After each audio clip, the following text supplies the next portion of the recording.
ನಮಸ್ಕಾರ ಫ್ರೆಂಡ್ಸ್ ಯಾರೆಲ್ಲ ನಮ್ಮ ಕೊಟ್ಟಿಲ್ಲ ಫ್ರೀ ಕೋಚಿಂಗ್ ಚಾನಲ್ನ ಸಬ್ಸ್ಕ್ರೈಬ್ ಮಾಡಿಲ್ಲ ಪ್ಲೀಸ್ ಸಬ್ಸ್ಕ್ರೈಬ್ ಮಾಡಿ, ಲೈಕ್ ಮಾಡಿ, ಶೇರ್ ಮಾಡಿ. ಫ್ರೆಂಡ್ಸ್, ಲಾಸ್ಟ್ ಕ್ಲಾಸಲ್ಲಿ ನಾನು ಸುಪ್ರೀಂ ಕೋರ್ಟ್ ಬಗ್ಗೆ ನಾನು ಡಿಸ್ಕಸ್ ಮಾಡ್ತಿದ್ದೆ. ಈ ಕ್ಲಾಸಲ್ಲೂ ನಾನು ಸುಪ್ರೀಂ ಕೋರ್ಟ್ ಟಾಪಿಕ್ನ ಕಂಟಿನ್ಯೂ ಮಾಡ್ತಾ ಇದ್ದೀನಿ. ಓಕೆನಾ ಫ್ರೆಂಡ್ಸ್, ಈ ಕ್ಲಾಸಲ್ಲಿ ಸುಪ್ರೀಂ ಕೋರ್ಟ್ ಭಾಗ 2ರಲ್ಲಿ ನಾನು ಎಲ್ಲ ಪಾಯಿಂಟ್ಸ್ ನಾನು ಕ್ಲಿಯರ್ ಮಾಡ್ತೀನಿ. ಫ್ರೆಂಡ್ಸ್, ಬನ್ನಿ. ಸುಪ್ರೀಂ ಕೋರ್ಟ್ ಬಗ್ಗೆ ಇಲ್ಲಿ ಏನು ಹೇಳ್ತಿದ್ದಾರೆ ಅಂತಂದರೆ, ಇಂಡಿಪೆಂಡೆನ್ಸ್ ಆಫ್ ಸುಪ್ರೀಂ ಕೋರ್ಟ್. ನೋಡಿ ಫ್ರೆಂಡ್ಸ್, ಸುಪ್ರೀಂ ಕೋರ್ಟ್ ಒಂದು ಇಂಡಿಪೆಂಡೆಂಟ್ ಬಾಡಿ. ಓಕೆನಾ ಫ್ರೆಂಡ್ಸ್, ಸುಪ್ರೀಂ ಕೋರ್ಟು ಒಂದು ಇಂಡಿಪೆಂಡೆಂಟ್ ಬಾಡಿ. ಆಮೇಲೆ ಇಲ್ಲಿ ಏನು ಹೇಳ್ತಿದ್ದಾರೆ ನೋಡಿ, separate from the executive. Supreme court separate from the executive ಮತ್ತು ಸುಪ್ರೀಂ ಕೋರ್ಟ್ ಮಧ್ಯೆ ಸಪ್ರೇಷನ್ ಇದೆ. ಎಕ್ಸಿಕ್ಯೂಟಿವ್ ಮತ್ತು ಸುಪ್ರೀಂ ಕೋರ್ಟ್ ಮಧ್ಯೆ ಏನೇ ಆದಂಥ ಲಿಂಕ್ ಇಲ್ಲ. ಓಕೆನಾ ಫ್ರೆಂಡ್ಸ್, ಎಕ್ಸಿಕ್ಯೂಟಿವ್ ಯಾರಪ್ಪ ಇಲ್ಲಿ ಅಂತಂದರೆ, ಫ್ರೆಂಡ್ಸ್ ಪ್ರೀವಿಯಸ್ ಕ್ಲಾಸಸ್ಸಲ್ಲಿ ನಾನು ಎಕ್ಸಿಕ್ಯೂಟಿವ್ ಬಗ್ಗೆ ನಾನು ಡಿಸ್ಕಸ್ ಮಾಡಿದ್ದೀನಿ. ಎಕ್ಸಿಕ್ಯೂಟಿವ್ 2 ಭಾಗದಲ್ಲಿ ಡಿವೈಡ್ ಆಗುತ್ತೆ. ಒಂದು ಪರ್ಮನೆಂಟ್ ಎಕ್ಸಿಕ್ಯೂಟಿವ್, ಇನ್ನೊಂದು ಟೆಂಪ್ರರಿ ಎಕ್ಸಿಕ್ಯೂಟಿವ್. ಟೆಂಪ್ರರಿ ಎಕ್ಸಿಕ್ಯೂಟಿವ್ ಯಾರಪ್ಪ ಅಂತಂದರೆ, ಜನರಿಂದ ಎಲೆಕ್ಟ್ ಆಗಿಬಿಟ್ಟು ಬಂದಿರತಕ್ಕಂಥ ಪ್ರೈಮ್ ಮಿನಿಸ್ಟರ್ಸು ಒಂದು ಸತಿ ಅವ್ರು ಜನರ ಕಡೆಯಿಂದ ಎಲೆಕ್ಟ್ ಆಗಿಬಿಟ್ಟು ಬಂದಾದಮೇಲೆ 5 ಇಯರ್ಸ್ ಅವರು ಆಳ್ವಿಕೆ ಮಾಡ್ತಾರೆ. ಓಕೆನಾ ಫ್ರೆಂಡ್ಸ್, ಅವರು ಬೇರೆ 5 ಇಯರ್ಸ್ ಅಷ್ಟೇ ಫ್ರೆಂಡ್ಸ್. ಇವರು ಟೆಂಪ್ರರಿ, ಇವರು ಲೈಫ್ ಲಾಂಗ್ ಇವರೇ ಇರಲ್ಲ ಮಿನಿಸ್ಟರ್ಸು. ಏನಕ್ಕಂದರೆ 5 ಇಯರ್ಸ್ ಆಳ್ವಿಕೆ ಮಾಡ್ತಾರೆ. ನೆಕ್ಸ್ಟ್ 5 ಇಯರ್ಸ್ ಆದಮೇಲೆ ಎಲೆಕ್ಷನ್ ಆಗುತ್ತೆ. ತಿರ್ಗಾ ನೀವು ಗೆದ್ದಿದ್ರೆ ತಿರ್ಗಾ ಕಂಟಿನ್ಯೂ ಮಾಡಿ. ಆದರೆ ಒಂದು ರಿಟೈರ್ಮೆಂಟ್ದು, ಒಂದು ಮಿನಿಸ್ಟರ್ದು ಒಂದು ರಿಟೈರ್ಮೆಂಟ್ ಏಜ್ ಇರಲ್ಲ ಫ್ರೆಂಡ್ಸ್. ಓಕೆನಾ, ಒಂದು ಸತಿ ಇವ್ನು ಮಿನಿಸ್ಟರ್ ಆದರೆ ಇವನು 60 ವರ್ಷ ತನಕ ಇವನೇ ಇರ್ತಾನೆ, ಇಲ್ಲ ಫ್ರೆಂಡ್ಸ್. ಒಂದು ಸತಿ ಜನರ ಕಡೆಯಿಂದ ಗೆದ್ಬಿಟ್ಟು ಬಂದಾದಮೇಲೆ ಅವರು 5 ಇಯರ್ಸ್ ಆಳ್ವಿಕೆ ಮಾಡ್ತಾರೆ. ಅವ್ರನ್ನ ಟೆಂಪ್ರರಿ ಎಕ್ಸಿಕ್ಯೂಟಿವ್ ಅಂತ ಹೇಳ್ತೀವಿ ಫ್ರೆಂಡ್ಸ್. ಟೆಂಪ್ರರಿ ಎಕ್ಸಿಕ್ಯೂಟಿವ್ಸ್ ಯಾರು? MLAs, MP, minister, prime ministers, council of ministers, ಇವರೆಲ್ಲರೂ ಟೆಂಪ್ರರಿ ಎಕ್ಸಿಕ್ಯೂಟಿವ್ಸ್. ಅದೇ ಎಕ್ಸಿಕ್ಯೂಟಿವ್ಸ್ ಬಗ್ಗೆ ಇಲ್ಲಿ ಹೇಳ್ತಿದ್ದಾರೆ ಫ್ರೆಂಡ್ಸ್. ಸುಪ್ರೀಂ ಕೋರ್ಟ್ ಮತ್ತು ಎಕ್ಸಿಕ್ಯೂಟಿವ್ಸ್ ಮಧ್ಯೆ ಏನೇ ಆದಂಥ ಲಿಂಕ್ ಇಲ್ಲ, ಇವರು ಮಧ್ಯ ಸಪ್ರೇಷನ್ ಇದೆ ಫ್ರೆಂಡ್ಸ್. ಓಕೆನಾ, ಸುಪ್ರೀಂ ಕೋರ್ಟಲ್ಲಿ ಇರ್ತಕ್ಕಂಥ ಜಡ್ಜಸ್ಸು ಪಾರ್ಲಿಮೆಂಟಲ್ಲಿ ಇರ್ತಕ್ಕಂಥ ಮಿನಿಸ್ಟರ್ಸಿಂದ ಏನು ಭಯ ಪಡೋ ಬೇಕಾಗಿಲ್ಲ. ಓಕೆನಾ ಫ್ರೆಂಡ್ಸ್, ಪಾರ್ಲಿಮೆಂಟಲ್ಲಿ ಇರ್ತಕ್ಕಂಥ, ಏನಕ್ಕಂದರೆ ಪಾರ್ಲಿಮೆಂಟ್ ತುಂಬ ಪವರ್ಫುಲ್ ಫ್ರೆಂಡ್ಸ್. ಓಕೆನಾ, ಪ್ರೈಮ್ ಮಿನಿಸ್ಟರ್ಸೇ ಈ ದೇಶನ ನಡೆಸ್ತಾರೆ. ಇಲ್ಲಿ ಸುಪ್ರೀಂ ಕೋರ್ಟಲ್ಲಿ ಇರ್ತಕ್ಕಂಥ ಜಡ್ಜಸ್ಸು ಪಾರ್ಲಿಮೆಂಟಲ್ಲಿ ಇರ್ತಕ್ಕಂಥ ಮಿನಿಸ್ಟರ್ಸಿಂದ ಭಯ ಪಡೋ ಬೇಕಾಗಿಲ್ಲ. ಏನಕ್ಕಂತಂದರೆ ಸುಪ್ರೀಂ ಕೋರ್ಟೇ ಬೇರೆ ಬಾಡಿ, ಎಕ್ಸಿಕ್ಯೂಟಿವ್ ಪಾರ್ಲಿಮೆಂಟ್ ಅವ್ರದ್ದೇ ಬೇರೆ ಬಾಡಿ. ಸುಪ್ರೀಂ ಕೋರ್ಟ್ ಅವ್ರ ಕೆಲಸ ಅವ್ರು ಮಾಡ್ತಾರೆ, ಎಕ್ಸಿಕ್ಯೂಟಿವ್ ಅವ್ರ ಡಿಪಾರ್ಟ್ಮೆಂಟಲ್ಲಿ ಅವ್ರು ಕೆಲಸ ಮಾಡ್ತಾರೆ ಫ್ರೆಂಡ್ಸ್. ಓಕೆನಾ, ಇಲ್ಲಿ ನಾಳೆ ದಿವಸ ಸುಪ್ರೀಂ ಕೋರ್ಟ್ ಯಾವುದೇ ಆದಂಥ ಒಬ್ಬ ಸುಪ್ರೀಂ ಕೋರ್ಟ್ ಜಡ್ಜು ನಾಳೆ ದಿವಸ ಮಿನಿಸ್ಟರ್ ವಿರುದ್ಧನೇ ಏನೇ ಆದಂಥ ಒಂದು ಡಿಸಿಷನ್ ಕೊಟ್ಟಂತಂದರೆ ಸುಪ್ರೀಂ ಕೋರ್ಟ್ ಜಡ್ಜ್ಗೆ ಭಯ ಪಡೋಬೇಕಾಗಿಲ್ಲ. ಓಕೆನಾ ಫ್ರೆಂಡ್ಸ್, ಏನಕ್ಕಂದರೆ ಸುಪ್ರೀಂ ಕೋರ್ಟು ಒಂದು ಟಾಪ್ ಮೋಸ್ಟ್ ಕೋರ್ಟ್ ಅದು. ಓಕೆನಾ ಫ್ರೆಂಡ್ಸ್, ಉಚ್ಚ ನ್ಯಾಯಾಲಯ, ನಮ್ಮ ದೇಶದ ಉಚ್ಚ ನ್ಯಾಯಾಲಯ ಸುಪ್ರೀಂ ಕೋರ್ಟ್. ಓಕೆನಾ ಫ್ರೆಂಡ್ಸ್, ಅರ್ಥ ಆಗ್ತಿದೆ. ಯಾವತ್ತು ಎಕ್ಸಿಕ್ಯೂಟಿವ್ ಮತ್ತು ಸುಪ್ರೀಂ ಕೋರ್ಟ್ ಮಧ್ಯೆ ಏನೇ ಆದಂಥ ಲಿಂಕ್ ಇಲ್ಲ ಫ್ರೆಂಡ್ಸ್. ಇಬ್ಬರನ್ನ ಸಪ್ರೇಟಾಗಿ ಇಟ್ಟಿದ್ದಾರೆ. ಇಲ್ಲಿ ಏನು ಹೇಳ್ತಿದ್ದಾರೆ ನೋಡಿ, constitution has guaranteed to keep a distinction between the judiciary and executive in the matters of public service ಮ್ಯಾಟ್ರದಲ್ಲಿ ಫ್ರೆಂಡ್ಸ್, ಪಬ್ಲಿಕ್ ಸರ್ವಿಸ್ ಮ್ಯಾಟ್ರದಲ್ಲಿ ಸಂವಿಧಾನ ಏನು ಗ್ಯಾರಂಟಿ ಕೊಡ್ತಿದೆ ಅಂತಂದರೆ, ನಾವು ಜುಡಿಷಿಯರಿ ಮತ್ತು ಎಕ್ಸಿಕ್ಯೂಟಿವ್ ಮಧ್ಯೆ ಸಪ್ರೇಷನ್ ಇಡ್ತೀವಿ, ಇಬ್ಬರಿಗೂ ಯಾವತ್ತೂ ಒಂದಾಗಕ್ಕೆ ನಾವು ಬಿಡಲ್ಲ ಅಂತ ಸಂವಿಧಾನ ಗ್ಯಾರಂಟಿ ಕೊಟ್ಟಿದೆ ಫ್ರೆಂಡ್ಸ್. ಓಕೆನಾ, next point, ban on practice after retirement. Any judge of the supreme court is not allowed to practice in any court of the law. ಇದರಲ್ಲಿ ಏನು ಹೇಳ್ತಿದ್ದಾರೆ, ಒಬ್ಬ ಸುಪ್ರೀಂ ಕೋರ್ಟ್ ಜಡ್ಜ್ ಫ್ರೆಂಡ್ಸ್. ಓಕೆನಾ, ಸುಪ್ರೀಂ ಕೋರ್ಟಲ್ಲಿ 31 ಜಡ್ಜಸ್ಗಳಿರ್ತಾರೆ. ಅದರಲ್ಲಿ ಒಬ್ಬ ಚೀಫ್ ಜಸ್ಟಿಸ್ ಆಫ್ ಇಂಡಿಯಾ ಇರ್ತಾನೆ, ರಿಮೈನಿಂಗ್ 30 ಜಡ್ಜಸ್ಗಳಿರ್ತಾರೆ. ಆ ರಿಮೈನಿಂಗ್ 30ರಲ್ಲಿ ಯಾವುದೇ ಆದಂಥ ಒಬ್ಬ ಜಡ್ಜು ರಿಟೈರ್ಡ್ ಆದ ಅಂತ ತಿಳ್ಕೊಳ್ಳಿ ಫ್ರೆಂಡ್ಸ್. ಅವನು 65 ಏಜ್ ರೀಚ್ ಆದ, ಅವನು ರಿಟೈರ್ಡ್ ಆದ. ಒಂದು ಸತಿ ಸುಪ್ರೀಂ ಕೋರ್ಟ್ ಜಡ್ಜು ರಿಟೈರ್ಡ್ ಆದಮೇಲೆ ಅವನು ಇಂಡಿಯಾದಲ್ಲಿ ಯಾವುದೇ ಆದಂಥ ಕೋರ್ಟಲ್ಲಿ ಆ್ಯಸ್ ಎ ಜಡ್ಜು ವರ್ಕ್ ಮಾಡೋಂಗಿಲ್ಲ. ಓಕೆನಾ ಫ್ರೆಂಡ್ಸ್, ಒಂದು ಸತಿ ರಿಟೈರ್ಡ್ ಆದ ತಿರ್ಗಾ ಬೇರೆ ಯಾವುದೇ ಆದಂಥ ಚಿಕ್ಕ ಸಬಾರ್ಡಿನೇಟ್ ಕೋರ್ಟ್ಸು, ಡಿಸ್ಟ್ರಿಕ್ಟ್ ಕೋರ್ಟಲ್ಲಿ ಹೋಗ್ಬಿಟ್ಟು ಜಡ್ಜು ನಾನು ಆ್ಯಸ್ ಎ ಜಡ್ಜ್ ಆಗಿ ವರ್ಕ್ ಮಾಡ್ತೀನಿ ಅಂತಂದರೆ ಆಗಲ್ಲ ಫ್ರೆಂಡ್ಸ್. ಓಕೆನಾ, ಒಂದು ಸತಿ ರಿಟೈರ್ಡ್ ಆದರೆ ಆಗೋಯ್ತು. ತಿರ್ಗಾ ಅವನು ಯಾವುದೇ ಆದಂಥ ಕೋರ್ಟಲ್ಲಿ ಆ್ಯಸ್ ಎ ಜಡ್ಜ್ ವರ್ಕ್ ಮಾಡೋಂಗಿಲ್ಲ. Expenditure charged on consolidated fund. The expenditure on judges, that is salaries, allowance and pensions, are charged on the consolidated fund of India on which the executive has little control. Friends, ಇದರಲ್ಲಿ ನೋಡಿ friends, supreme ಕೋರ್ಟಲ್ಲಿ ಇರ್ತಕ್ಕಂಥ ಜಡ್ಜಸ್ಗೆ salary, ಅವ್ರಿಗೆ allowance, ಆಮೇಲೆ ಅವ್ರು retired ಆದಮೇಲೆ pension, ಈ amount ಯಾರು ಅವ್ರಿಗೆ ಕೊಡ್ತಾರೆ, ಈ ಅಮೌಂಟ್ ಎಲ್ಲಿಂದ ಬರುತ್ತೆ friends? Consolidated fund of India ಇದೆಯಲ್ಲ, ಈ ಕನ್ಸಾಲಿಡೇಟೆಡ್ ಫಂಡ್ ಆಫ್ ಇಂಡಿಯಾದಲ್ಲಿ ಫ್ರೆಂಡ್ಸ್,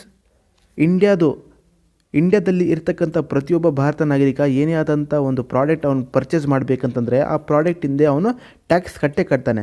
ಆ ಕಟ್ಟಿರ್ತಕ್ಕಂಥ ಟ್ಯಾಕ್ಸ್ ಎಲ್ಲಿ ಹೋಗುತ್ತೆ, ಆ ಟ್ಯಾಕ್ಸ್ ಅಮೌಂಟ್ ಎಲ್ಲಿ ಹೋಗುತ್ತೆ ಅಂತಂದರೆ ಕನ್ಸಾಲಿಡೇಟೆಡ್ ಫಂಡ್ ಆಫ್ ಇಂಡಿಯಾದಲ್ಲಿ ಹೋಗುತ್ತೆ. ಆಮೇಲೆ ಇಂಡಿಯಾದವರು ವರ್ಲ್ಡ್ ಬ್ಯಾಂಕ್ ಅಥವಾ ಏಷ್ಯನ್ ಡೆವಲಪ್ಮೆಂಟ್ ಬ್ಯಾಂಕಿಂದ ಏನೇ ಆದಂಥ ಲೋನ್ ತೊಗೊಂಡ್ರು ಅಂತಂದರೆ ಆ ಲೋನ್ ಅಮೌಂಟು ಈ ಕನ್ಸಾಲಿಡೇಟೆಡ್ ಫಂಡ್ ಆಫ್ ಇಂಡಿಯಾದಲ್ಲಿ ಬರುತ್ತೆ. ಆಮೇಲೆ ಗೌರ್ಮೆಂಟ್ ಅವರು ಏನೇ ಆದಂಥ ಒಂದು ಪ್ರಾಫಿಟ್ ಮಾಡಿದ್ರು ಆ ಪ್ರಾಫಿಟ್ ಅಮೌಂಟು ಈ ಕನ್ಸಾಲಿಡೇಟೆಡ್ ಫಂಡಲ್ಲಿ ಹೋಗುತ್ತೆ. ಈ ಕನ್ಸಾಲಿಡೇಟೆಡ್ ಫಂಡಲ್ಲಿ ಬಂದಿರತಕ್ಕಂಥ ಅಮೌಂಟ್ ಇಂದಾನೆ ಸುಪ್ರೀಂ ಕೋರ್ಟಲ್ಲಿ ಇರ್ತಕ್ಕಂಥ ಜಡ್ಜಸ್ಗೆ ಅವರು ಪೇಮೆಂಟ್ ಮಾಡ್ತಾರೆ, ರಿಟೈರ್ಡ್ ಆದಮೇಲೆ ಪೆನ್ಷನ್ ಕೊಡ್ತಾರೆ, ಅವ್ರಿಗೆ ಅಲೋವೆನ್ಸ್ ಕೊಡ್ತಾರೆ ಫ್ರೆಂಡ್ಸ್. ಓಕೆನಾ. Next security of tenure. Any judge of the supreme court can't be removed by any arbitrary manner. He can only B removed by the way in which the constitution has decided. ನೋಡಿ friends, ಇವಾಗ supreme ಕೋರ್ಟಲ್ಲಿ ಇರ್ತಕ್ಕಂಥ ಯಾವುದೇ ಆದಂಥ ಒಂದು judge ಯಾವುದೇ case ಮೇಲೆ ಒಂದು ರಾಂಗ್ ಡಿಸಿಷನ್ ಕೊಟ್ಟ, ಒಂದು ತಪ್ಪು ಡಿಸಿಷನ್ ಕೊಟ್ಟ ಅಂತಂದರೆ ಅವ್ನು ಕೊಟ್ಟಿರ್ತಕ್ಕಂಥ ತಪ್ಪು ಡಿಸಿಷನಿಂದ ಆ ಸುಪ್ರೀಂ ಕೋರ್ಟ್ ಜಡ್ಜ್ನ ತೆಗಿಯಲ್ಲ. ಓಕೆನಾ ಫ್ರೆಂಡ್ಸ್. ಅವ್ನು ರಾಂಗ್ ಡಿಸಿಷನ್ ಕೊಟ್ಟ, ಪಾರ್ಲಿಮೆಂಟಲ್ಲಿ ಯಾವುದೇ ಆದಂಥ ಒಬ್ಬ ಮಿನಿಸ್ಟರು ಆ ಸುಪ್ರೀಂ ಕೋರ್ಟಲ್ಲಿ ಇರ್ತಕ್ಕಂಥ ಜಡ್ಜು ಅವನು ರಾಂಗ್ ಡಿಸಿಷನ್ ಕೊಟ್ಟ, ಅವನು ಜಡ್ಜ್ ಇರೋಕ್ಕೆ ಲಾಯಕ್ಕಿಲ್ಲ ಅಂತ ಮಿನಿಸ್ಟರು ಅವನಿಗೆ ತೆಗಿಯೋಂಗಾಗಲ್ಲ ಫ್ರೆಂಡ್ಸ್. ಓಕೆನಾ. ಮಿನಿಸ್ಟರು, ಪ್ರೈಮ್ ಮಿನಿಸ್ಟರ್ ಇರಲಿ, ಯಾರೇ ಇರಲಿ, ಒಂದು ಸುಪ್ರೀಂ ಕೋರ್ಟ್ ಜಡ್ಜ್ನ ತೆಗಿಯೋಕ್ಕಾಗಲ್ಲ. ಯಾವ ಸಿಚುವೇಷನ್ದಲ್ಲಿ ರಾಂಗ್ ಡಿಸಿಷನ್ ಕೊಟ್ಟ ಅಂತ ತಿಳ್ಕೊಳ್ಳಿ, ಆ ರಾಂಗ್ ಡಿಸಿಷನ್ ಕೊಟ್ಟ ಅಂತ ಮಿನಿಸ್ಟರ್ಸು, ಪಾರ್ಲಿಮೆಂಟ್ ಅವರು ತೆಗಿಯೋಕ್ಕಾಗಲ್ಲ. ಆದರೆ he can only be removed by the way in which constitution has decided. Yes, supreme court ಜಡ್ಜ್ನ ತೆಗಿಬಹುದು. ಆದರೆ ಹೆಂಗೆ ತೆಗಿಬಹುದು ಅಂತಂದರೆ ಈ ಪ್ರೊಸೀಜರ್ ಸಂವಿಧಾನದಲ್ಲಿ ಕೊಟ್ಟಿದ್ದಾರೆ. ಸಂವಿಧಾನದಲ್ಲಿ ಒಂದು ಪ್ರೊಸೀಜರ್ ಇದೆ. ಆ ಪ್ರೊಸೀಜರಿಂದ ಒಬ್ಬ ಸುಪ್ರೀಂ ಕೋರ್ಟ್ ಜಡ್ಜ್ನ ತೆಗಿಯುವಂಥ ಪ್ರೊಸೀಜರ್ ಹೇಳಿದ್ದಾರೆ. ಈ ಪ್ರೊಸೀಜರಿಂದ ಬೇಕಾದರೆ ತೆಗಿಬಹುದು. ಮಿನಿಸ್ಟರ್ಸ್ ಅವರೇ ಆದಂಥ ಒಂದು ರೂಲ್ ಮಾಡ್ಕೊಂಡ್ಬಿಟ್ಟು ತೆಗಿತೀನಿ ಅಂತಂದರೆ ಆಗಲ್ಲ ಫ್ರೆಂಡ್ಸ್. ಓಕೆನಾ. ಆರ್ಬಿಟ್ರರಿ ಮ್ಯಾನರ್, ರಾಂಗ್ ಡಿಸಿಷನ್ ಕೊಟ್ಟಿದ್ದಾನಂತ ಯಾವುದೇ ಆದಂಥ ಸುಪ್ರೀಂ ಕೋರ್ಟ್ ಜಡ್ಜ್ನ ತೆಗಿಯಲ್ಲ ಅಂತ ಇಲ್ಲಿ ಹೇಳ್ತಿದ್ದಾರೆ ಫ್ರೆಂಡ್ಸ್. ಅರ್ಥ ಆಯ್ತಾ. Next way of appointment. Judges of the Supreme Court are appointed by the President on the recommendation of members of judiciary itself. ನೋಡಿ ಫ್ರೆಂಡ್ಸ್, ಇವಾಗ ಸುಪ್ರೀಂ ಕೋರ್ಟಲ್ಲಿ 30 ಜಡ್ಜಸ್ ಇರ್ತಾರೆ, ಒಬ್ಬ ಚೀಫ್ ಜಸ್ಟಿಸ್ ಆಫ್ ಇಂಡಿಯಾ ಇರ್ತಾನೆ, ಟೋಟಲ್ 31. ಇವಾಗ remaining 30 ಜಡ್ಜಸಲ್ಲಿ ಯಾವುದೇ ಆದಂಥ ಒಬ್ಬ ಜಡ್ಜು ರಿಟೈರ್ಡ್ ಆದ ಅಥವಾ ರಾಜೀನಾಮೆ ಕೊಟ್ಟ, ಇಲ್ಲಾಂತಂದರೆ ಅವನದು ಡೆತ್ ಆಯಿತು ಅಂತ ತಿಳ್ಕೊಳ್ಳಿ. ಈ 3 ಸಿಚುವೇಷನ್ದಲ್ಲಿ ಒಂದು ಜಡ್ಜು ಹುದ್ದೆ ಖಾಲಿ ಇರುತ್ತೆ. ಇವಾಗ ಒಂದು ಹುದ್ದೆ ಖಾಲಿ ಇದೆ. ಇವಾಗ ಆ ರಿಮೈನಿಂಗ್ ಇರ್ತಕ್ಕಂಥ 29 ಜಡ್ಜಸ್ಸು ಮತ್ತು ಚೀಫ್ ಜಸ್ಟಿಸ್ ಆಫ್ ಇಂಡಿಯಾ ಏನು ಮಾಡ್ತಾರೆ, ಪ್ರೆಸಿಡೆಂಟ್ಗೆ ಹೇಳ್ತಾರೆ, ಒಂದು ಹುದ್ದೆ ಖಾಲಿ ಇದೆ, ಯಾರಿಗಾದ್ರೂ ಒಬ್ಬನ್ನ ಸುಪ್ರೀಂ ಕೋರ್ಟ್ ಜಡ್ಜಾಗಿ ಅಪಾಯಿಂಟ್ ಮಾಡಿ. ಓಕೆನಾ ಫ್ರೆಂಡ್ಸ್, ಅರ್ಥ ಆಗ್ತಿದೆಯಾ. ಚೀಫ್ ಜಸ್ಟಿಸ್ ಆಫ್ ಇಂಡಿಯಾ ಮತ್ತು ರಿಮೈನಿಂಗು 29 ಜಡ್ಜಸ್ಗಳು ಸೇರ್ಕೊಂಬಿಟ್ಟು ಪ್ರೆಸಿಡೆಂಟ್ನ ರೆಕಮೆಂಡ್ ಮಾಡ್ತಾರೆ, ಒಂದು ಹುದ್ದೆ ಖಾಲಿ ಇದೆ, ಯಾರನ್ನಾದ್ರೂ ಒಬ್ಬನ್ನ ಸುಪ್ರೀಂ ಕೋರ್ಟ್ ಜಡ್ಜಾಗಿ ಅಪಾಯಿಂಟ್ ಮಾಡಿ ನೀವು ಅಂತ. ಅವರು ರೆಕಮೆಂಡ್ ಮಾಡಾದ್ಮೇಲೆ, ಅವ್ರು ಹೇಳಾದ್ಮೇಲೆ ಪ್ರೆಸಿಡೆಂಟು ಒಬ್ಬ ವ್ಯಕ್ತಿನ ಆ್ಯಸ್ ಎ ಸುಪ್ರೀಂ ಕೋರ್ಟ್ ಜಡ್ಜ್ನ ಅಪಾಯಿಂಟ್ ಮಾಡ್ತಾರೆ ಫ್ರೆಂಡ್ಸ್. ಓಕೆನಾ. Fixed service allocation. Any condition of work cannot be changed after the appointment of judges which goes against the interest of the judge. ನೋಡಿ friends, ಒಬ್ಬ ವ್ಯಕ್ತಿನ supreme court ಜಡ್ಜಾಗಿ appoint ಮಾಡಾದ್ಮೇಲೆ ಅವನಿಗೆ ಒಂದೇ ಒಂದು ಸರ್ವೀಸು, ಫಿಕ್ಸ್ಡ್ ಸರ್ವಿಸ್ ಅಲಾಟ್ ಮಾಡ್ತಾರೆ. ಅವನಿಗೆ fixed service allot ಮಾಡ್ತಾರೆ. ಫಿಕ್ಸ್ಡ್ ಸರ್ವಿಸ್ ಏನಪ್ಪ ಅಂತಂದರೆ, ನೋಡಿ ಫ್ರೆಂಡ್ಸ್, ಅವನು ಸುಪ್ರೀಂ ಕೋರ್ಟಲ್ಲಿ ಜಡ್ಜಾಗಿ ಅಪಾಯಿಂಟ್ ಆಗೋಕ್ಕಿಂತ ಮುಂಚೆ ಅವನು ಯಾವುದೇ ಆದಂಥ ಒಂದು ಹೈಕೋರ್ಟಲ್ಲಿ ಅವನು ಜಡ್ಜಾಗಿ ವರ್ಕ್ ಮಾಡ್ತಿರ್ತಾನೆ. ಓಕೆನಾ ಫ್ರೆಂಡ್ಸ್. ಇವಾಗ ಸುಪ್ರೀಂ ಕೋರ್ಟಲ್ಲಿ ಜಡ್ಜ್ ಆಗಬೇಕಂತಂದರೆ 2 ಕಂಡೀಷನು. ಒಂದು, ಅವನು ಯಾವುದೇ ಆದಂಥ ಒಂದು ಹೈಕೋರ್ಟಲ್ಲಿ 5 ಇಯರ್ಸ್ ಆಗಿ ಆ್ಯಸ್ ಎ ಜಡ್ಜ್ ವರ್ಕ್ ಮಾಡಿರಬೇಕು. ಇಲ್ಲಾಂತಂದರೆ ಯಾವುದೇ ಆದಂಥ ಒಂದು ಹೈಕೋರ್ಟಲ್ಲಿ 10 ವರ್ಷ ಆ್ಯಸ್ ಎ ಅಡ್ವೊಕೇಟ್ ಆಗಿ ವರ್ಕ್ ಮಾಡಿರಬೇಕು. ಓಕೆನಾ ಫ್ರೆಂಡ್ಸ್. ಇವಾಗ ಸುಪ್ರೀಂ ಕೋರ್ಟಲ್ಲಿ ಅವನಿಗೆ ಆ್ಯಸ್ ಎ ಜಡ್ಜ್ ಅವನಿಗೆ ಅಪಾಯಿಂಟ್ ಮಾಡ್ತಿರ್ತಾರೆ. ಓಕೆನಾ ಫ್ರೆಂಡ್ಸ್. ಒಬ್ಬ ವ್ಯಕ್ತಿನ ಸುಪ್ರೀಂ ಕೋರ್ಟಲ್ಲಿ ಆ್ಯಸ್ ಎ ಜಡ್ಜು ಅವನಿಗೆ ಅಪಾಯಿಂಟ್ ಮಾಡ್ತಿರ್ತಾರೆ. ಅವನಿಗೆ ಅಪಾಯಿಂಟ್ಮೆಂಟ್ ಮಾಡಾದ್ಮೇಲೆ ಅವ್ನು ಮುಂಚೆ ಏನು ಕೆಲಸ ಮಾಡ್ತಿದ್ದ, ಜಡ್ಜ್ಮೆಂಟ್ ಕೊಡೋದೇ ಕೆಲಸ ಮಾಡ್ತಿದ್ನಲ್ಲ ಹೈಕೋರ್ಟಲ್ಲಿ, ಅದೇ ಕೆಲಸ ಸುಪ್ರೀಂ ಕೋರ್ಟಲ್ಲೂ ಅದೇ ಅವನಿಗೆ ಕೊಡ್ತಾರೆ ಫ್ರೆಂಡ್ಸ್. ಅದೇ ಕೆಲಸವನ್ನು ಸುಪ್ರೀಂ ಕೋರ್ಟಲ್ಲಿ ಮಾಡಬೇಕು. ಓಕೆನಾ ಫ್ರೆಂಡ್ಸ್. ಒಂದು ಫಿಕ್ಸ್ಡ್ ಅಲೋಕೇಶನ್ ಅವನಿಗೆ ಸರ್ವಿಸ್ ಅವನಿಗೆ ಕೊಟ್ಬಿಟ್ಟಿರ್ತಾರೆ. ಈ ಥರ ಅಲ್ಲ ಫ್ರೆಂಡ್ಸ್, ಸುಪ್ರೀಂ ಕೋರ್ಟ್ ಜಡ್ಜ್ಗೆ ಅಪಾಯಿಂಟ್ ಮಾಡ್ತೀವಿ ಅಂತ ಅಪಾಯಿಂಟ್ಮೆಂಟ್ ಮಾಡಾದ್ಮೇಲೆ ಅವನಿಗೆ ಬೇರೆ ಏನಾದರೂ ಕೆಲಸ ಕೊಟ್ಟರೆ ಇಲ್ಲ ಫ್ರೆಂಡ್ಸ್. ಓಕೆ, ಅವನು ಮುಂಚೆ ಜಡ್ಜ್ಮೆಂಟ್ ಮಾಡ್ತಿದ್ದ, ಇಲ್ಲೂ ಅವನು ಅಪಾಯಿಂಟ್ ಆದಮೇಲೆ ಅವನು ಇಲ್ಲೂ ಜಡ್ಜ್ಮೆಂಟ್ ಮಾಡ್ತಾನೆ. ಬೇರೆ ಅವನಿಗೆ ಪೋಸ್ಟು ಕೆಲಸ ಏನು ಚೇಂಜ್ ಮಾಡಲ್ಲ ಫ್ರೆಂಡ್ಸ್. ಅದಕ್ಕೆ ಫಿಕ್ಸ್ಡ್ ಸರ್ವಿಸ್ ಅವನಿಗೆ ಅಲೋಕೇಟ್ ಮಾಡಿಬಿಡ್ತಾರೆ. Conduct of judges. The conduct of judges cannot be discussed by the parliament or state legislature with respect to the conduct of judges. ನೋಡಿ ಫ್ರೆಂಡ್ಸ್, ಸುಪ್ರೀಂ ಕೋರ್ಟಲ್ಲಿ ಯಾವುದೇ ಆದಂಥ ಒಂದು ಕೇಸ್ ಮೇಲೆ ಸುಪ್ರೀಂ ಕೋರ್ಟ್ ಜಡ್ಜಸ್ಸು ಒಂದು final decision ಕೊಟ್ಟಾದಮೇಲೆ friends, final decision ಕೊಟ್ಟಾದರು ಅಂತ ತಿಳ್ಕೊಳ್ಳಿ. ಓಕೆನಾ ಫ್ರೆಂಡ್ಸ್. ಅದು ಫೈನಲ್ ಡಿಸಿಷನ್ ಕೊಟ್ಟಾದಮೇಲೆ ಆ ಡಿಸಿಷನ್ ಫೈನಲ್. ಓಕೆನಾ ಫ್ರೆಂಡ್ಸ್. ಎಲ್ಲರೂ ಆ ಡಿಸಿಷನ್ನ ಒಪ್ಕೊಬೇಕು. ಓಕೆನಾ ಫ್ರೆಂಡ್ಸ್. ಆ ಸುಪ್ರೀಂ ಕೋರ್ಟ್ ಅವರು ಕೊಟ್ಟಿರ್ತಕ್ಕಂಥ ಯಾವುದೇ ಆದಂಥ ಕೇಸ್ ಮೇಲೆ ಒಂದು ಡಿಸಿಷನ್ನ ಇಟ್ಕೊಂಡ್ಬಿಟ್ಟು ಪಾರ್ಲಿಮೆಂಟಲ್ಲಿ ಡಿಸ್ಕಸ್ ಮಾಡೋಂಗಿಲ್ಲ. ಓಕೆನಾ ಫ್ರೆಂಡ್ಸ್. ಪಾರ್ಲಿಮೆಂಟಲ್ಲಿ ಸುಪ್ರೀಂ ಕೋರ್ಟ್ ಅವರು ಈ ಥರ ಡಿಸಿಷನ್ ಮಾಡಿದ್ರು, ಆ ಥರ ಡಿಸಿಷನ್ ಮಾಡಿದ್ರು, ಅದ್ಮೇಲೆ ಡಿಬೇಟ್. ಪಾರ್ಲಿಮೆಂಟಲ್ಲಿ ಸುಪ್ರೀಂ ಕೋರ್ಟು ಯಾವುದೇ ಆದಂಥ ಕೇಸ್ ಮೇಲೆ ಒಂದು ಫೈನಲ್ ಡಿಸಿಷನ್ ಕೊಟ್ಟಾದರೆ ಆ ಡಿಸಿಷನ್ನ ಪಾರ್ಲಿಮೆಂಟಲ್ಲಿ ಇಟ್ಕೊಂಡ್ಬಿಟ್ಟು ಡಿಬೇಟ್ ಮಾಡೋಂಗಿಲ್ಲ, ಡಿಸ್ಕಸ್ ಮಾಡೋಂಗಿಲ್ಲ. ಪಾರ್ಲಿಮೆಂಟಲ್ಲೂ ಡಿಸ್ಕಸ್ ಮಾಡೋಂಗಿಲ್ಲ, ಸ್ಟೇಟ್ ಲೆಜಿಸ್ಲೇಚರ್ ರಾಜ್ಯದ ಶಾಸನ ಸಭೆಯಲ್ಲಿ ಡಿಸ್ಕಸ್ ಮಾಡೋಂಗಿಲ್ಲ. ಓಕೆನಾ ಫ್ರೆಂಡ್ಸ್? ಇದು ಒಂದು ಏನು ತೋರಿಸುತ್ತೆ ಅಂತಂದರೆ ಇಬ್ಬರು ಮಧ್ಯೆ ಸಪ್ರೇಷನ್ ಇದೆ ಫ್ರೆಂಡ್ಸ್. ಇಬ್ಬರು ಮಧ್ಯೆ ಲಿಂಕ್ ಇಲ್ಲ, ಎಕ್ಸಿಕ್ಯೂಟಿವ್ ಮತ್ತು ಜುಡಿಷರಿ ಮಧ್ಯೆ ಏನೇ ಆದಂಥ ಲಿಂಕ್ ಇಲ್ಲ ಅಂತ ಇದು ಒಂದು ತೋರಿಸುತ್ತೆ ಫ್ರೆಂಡ್ಸ್. ಓಕೆನಾ? Next power to punish for its contempt. Supreme court can punish any person for its contempt. ನೋಡಿ ಫ್ರೆಂಡ್ಸ್, ಸುಪ್ರೀಂ ಕೋರ್ಟ್ ಅವ್ರು ಕೊಟ್ಟಿರ್ತಕ್ಕಂಥ ಒಂದು ಡಿಸಿಷನ್ನ ಯಾವುದೇ ಆದಂಥ ಒಬ್ಬ ವ್ಯಕ್ತಿ ಇನ್ಸಲ್ಟ್ ಮಾಡ್ದ, ಡಿಸ್ರೆಸ್ಪೆಕ್ಟ್ ಶೋ ಮಾಡ್ದ ಅಂತಂದರೆ, ಏನೇ ಆದಂಥ ಕಂಟೆಂಪ್ಟ್ ಆಫ್ ಕೋರ್ಟ್ ಮಾಡ್ದ ಅಂತಂದರೆ ಈ ಸಿಚುವೇಷನ್ದಲ್ಲಿ ಸುಪ್ರೀಂ ಕೋರ್ಟ್ ಹತ್ರ ಪವರ್ ಇರುತ್ತೆ, ಆ ವ್ಯಕ್ತಿನ ಶಿಕ್ಷೆ ಕೊಡ್ಬೋದು, ಪನಿಷ್ ಮಾಡಬಹುದು. Jurisdiction of supreme court can't be decrease. ನೋಡಿ ಫ್ರೆಂಡ್ಸ್, ಸುಪ್ರೀಂ ಕೋರ್ಟ್ ಅವರು ಕೊಡುವಂಥ ಜುರಿಸ್ಡಿಕ್ಷನ್ ಯಾವತ್ತೂ ಕಮ್ಮಿ ಆಗಲ್ಲ, ಅವ್ರ ಪವರಲ್ಲಿ ಯಾವತ್ತೂ ಕಮ್ಮಿ ಆಗಲ್ಲ, ಅವ್ರ ಪೊಸಿಷನಲ್ಲಿ ಯಾವತ್ತೂ ಕಮ್ಮಿ ಆಗಲ್ಲ. ಸುಪ್ರೀಂ ಕೋರ್ಟ್ ಯಾವತ್ತೂ ಟಾಪ್ ಮೋಸ್ಟಲ್ಲೇ ಇರುತ್ತೆ ಫ್ರೆಂಡ್ಸ್. ಓಕೆನಾ? Jurisdiction and power of supreme court. ನೋಡಿ ಫ್ರೆಂಡ್ಸ್, ಜುರಿಸ್ಡಿಕ್ಷನ್ ಮತ್ತು ಸುಪ್ರೀಂ ಕೋರ್ಟಿಂದು ಪವರ್ಸ್ ಏನೇನಿದೆ ಅಂತ ನೋಡೋಣ ಬನ್ನಿ. Supreme court of India has more power than any other supreme court in any part of the world. ನೋಡಿ ಫ್ರೆಂಡ್ಸ್, ಸುಪ್ರೀಂ ಕೋರ್ಟ್ ಬರೀ ನಮ್ಮ ಭಾರತ ದೇಶದಲ್ಲಿ ಮಾತ್ರ ಅಲ್ಲ, ಇಡೀ ವರ್ಲ್ಡಲ್ಲಿ ಎಷ್ಟೇ ಕಂಟ್ರೀಸ್ ಇದೆ ಅಲ್ಲ, ಪ್ರತಿಯೊಂದು ಕಂಟ್ರಿಯಲ್ಲಿ ಸುಪ್ರೀಂ ಕೋರ್ಟ್ ಇದೆ.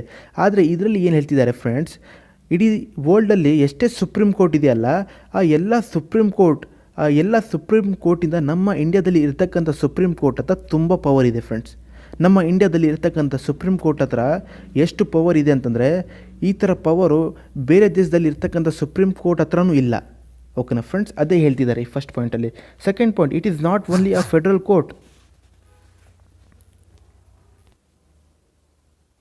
But it is also a the final court. ನೋಡಿ ಫ್ರೆಂಡ್ಸ್, ಸುಪ್ರೀಂ ಕೋರ್ಟು ಒಂದು ಫೆಡರಲ್ ಕೋರ್ಟ್ ಮಾತ್ರನೇ ಅಲ್ಲ ಫ್ರೆಂಡ್ಸ್. ಸುಪ್ರೀಂ ಕೋರ್ಟ್ ಇದೆಯಲ್ಲ, ಅದು ಒಂದು ಫೆಡರಲ್ ಕೋರ್ಟ್ ಮಾತ್ರನೇ ಅಲ್ಲ, ಇದು ಒಂದು ಫೈನಲ್ ಕೋರ್ಟ್ ಕೂಡ ಫ್ರೆಂಡ್ಸ್. ಓಕೆನಾ? ಇದು ಫೈನಲ್ ಕೋರ್ಟ್ ಕೂಡ. ಏನಕ್ಕಂತಂದರೆ ಫ್ರೆಂಡ್ಸ್, ನೋಡಿ ಇಲ್ಲಿ ಏನಕ್ಕಂತಂದರೆ appeal and guarantor of the fundamental rights of the citizen. ನೋಡಿ ಫ್ರೆಂಡ್ಸ್, ನಮ್ಮ ಸುಪ್ರೀಂ ಕೋರ್ಟು ಫೆಡರಲ್ ಕೋರ್ಟ್ ಮಾತ್ರನೇ ಅಲ್ಲ, ಇದು ಒಂದು ಫೈನಲ್ ಕೋರ್ಟ್ ಕೂಡ. ಏನಕ್ಕಂತಂದರೆ ಫ್ರೆಂಡ್ಸ್, ಭಾರತದಲ್ಲಿ ಇರ್ತಕ್ಕಂಥ ಯಾವುದೇ ಆದಂಥ ಒಬ್ಬ ನಾಗರಿಕಂದು ಮೂಲಭೂತ ಅಧಿಕಾರಗಳು ಉಲ್ಲಂಘನೆ ಆಗ್ತಿದ್ರೆ ಆ ವ್ಯಕ್ತಿ ಡೈರೆಕ್ಟ್ ಅವನು ಸುಪ್ರೀಂ ಕೋರ್ಟಲ್ಲಿ ಅಪೀಲ್ ಮಾಡಬಹುದು, ಕೇಸ್ ಫೈಲ್ ಮಾಡಬಹುದು, ನನ್ನ ಅಧಿಕಾರಗಳು ಉಲ್ಲಂಘನೆ ಆಗ್ತಿದೆ, ನನಗೆ ನ್ಯಾಯ ಕೊಡಿ ಅಂತ. ಈ ಸಿಚುವೇಷನ್ದಲ್ಲಿ ಫ್ರೆಂಡ್ಸ್, ಸುಪ್ರೀಂ ಕೋರ್ಟ್ ಏನು ಗ್ಯಾರಂಟಿ ಕೊಡುತ್ತೆ ಅಂತಂದರೆ, ಪ್ರತಿಯೊಬ್ಬ ಭಾರತ ನಾಗರಿಕನ ಮೂಲಭೂತ ಅಧಿಕಾರವನ್ನು ನಾವು ಕಾಪಾಡ್ತೀವಿ, ಸೇವ್ ಮಾಡ್ತೀವಿ. ಅಕಸ್ಮಾತ್ ಯಾರಾದರೂ ಉಲ್ಲಂಘನೆ ಮಾಡ್ತಿದ್ರೆ ಆ ಉಲ್ಲಂಘನೆ ಮಾಡಿರ್ತಕ್ಕಂಥ ವ್ಯಕ್ತಿನ ನಾವು ಶಿಕ್ಷೆ ಕೊಡ್ತೀವಿ ಅಂತ ಸುಪ್ರೀಂ ಕೋರ್ಟ್ ಗ್ಯಾರಂಟಿ ಕೊಡ್ತಿದೆ ಫ್ರೆಂಡ್ಸ್, ಪ್ರತಿಯೊಬ್ಬ ನಾಗರಿಕನಿಗೆ, ಸಿಟಿಸನ್ಗೆ. Along with this they have advisory and supervisory powers along with the power of judicial review. ನೋಡಿ ಫ್ರೆಂಡ್ಸ್, ಸುಪ್ರೀಂ ಕೋರ್ಟ್ ಹತ್ರ ನೋಡಿ ಅವರು ಯಾವುದೇ ಆದಂಥ ಒಂದು ಮ್ಯಾಟ್ರ್ ಮೇಲೆ ಅಡ್ವೈಸ್ ಮಾಡಬಹುದು. ಯಾರಿಗಾದ್ರೂ ಕನ್ಫ್ಯೂಷನ್ ಇದೆ, ಯಾವುದೇ ಆದಂಥ ಒಂದು ಗೌರ್ಮೆಂಟ್ ಬಾಡಿಗೆ ಲಾ ರಿಲೇಟೆಡ್ ಏನೇ ಆದಂಥ ಕನ್ಫ್ಯೂಷನ್ ಇದೆ, ಈ ಸಿಚುವೇಷನ್ದಲ್ಲಿ ಸುಪ್ರೀಂ ಕೋರ್ಟು ಅವರಿಗೆ ಅಡ್ವೈಸ್ ಮಾಡುತ್ತೆ, ಮತ್ತು ಯಾವುದೇ ಆದಂಥ ಒಂದು ಕಾರ್ಯದಲ್ಲಿ ಸೂಪರ್ವೈಸ್ ಕೂಡ ಮಾಡುತ್ತೆ.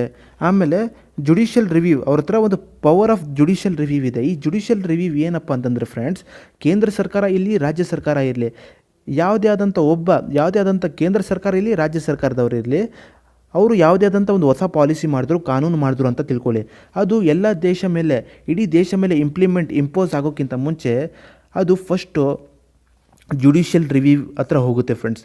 ಸುಪ್ರೀಂ ಕೋರ್ಟಲ್ಲಿ ಜುಡಿಷಿಯಲ್ ರಿವ್ಯೂ ಅಂತ ಒಂದು ಟೀಮ್ ಇದೆ.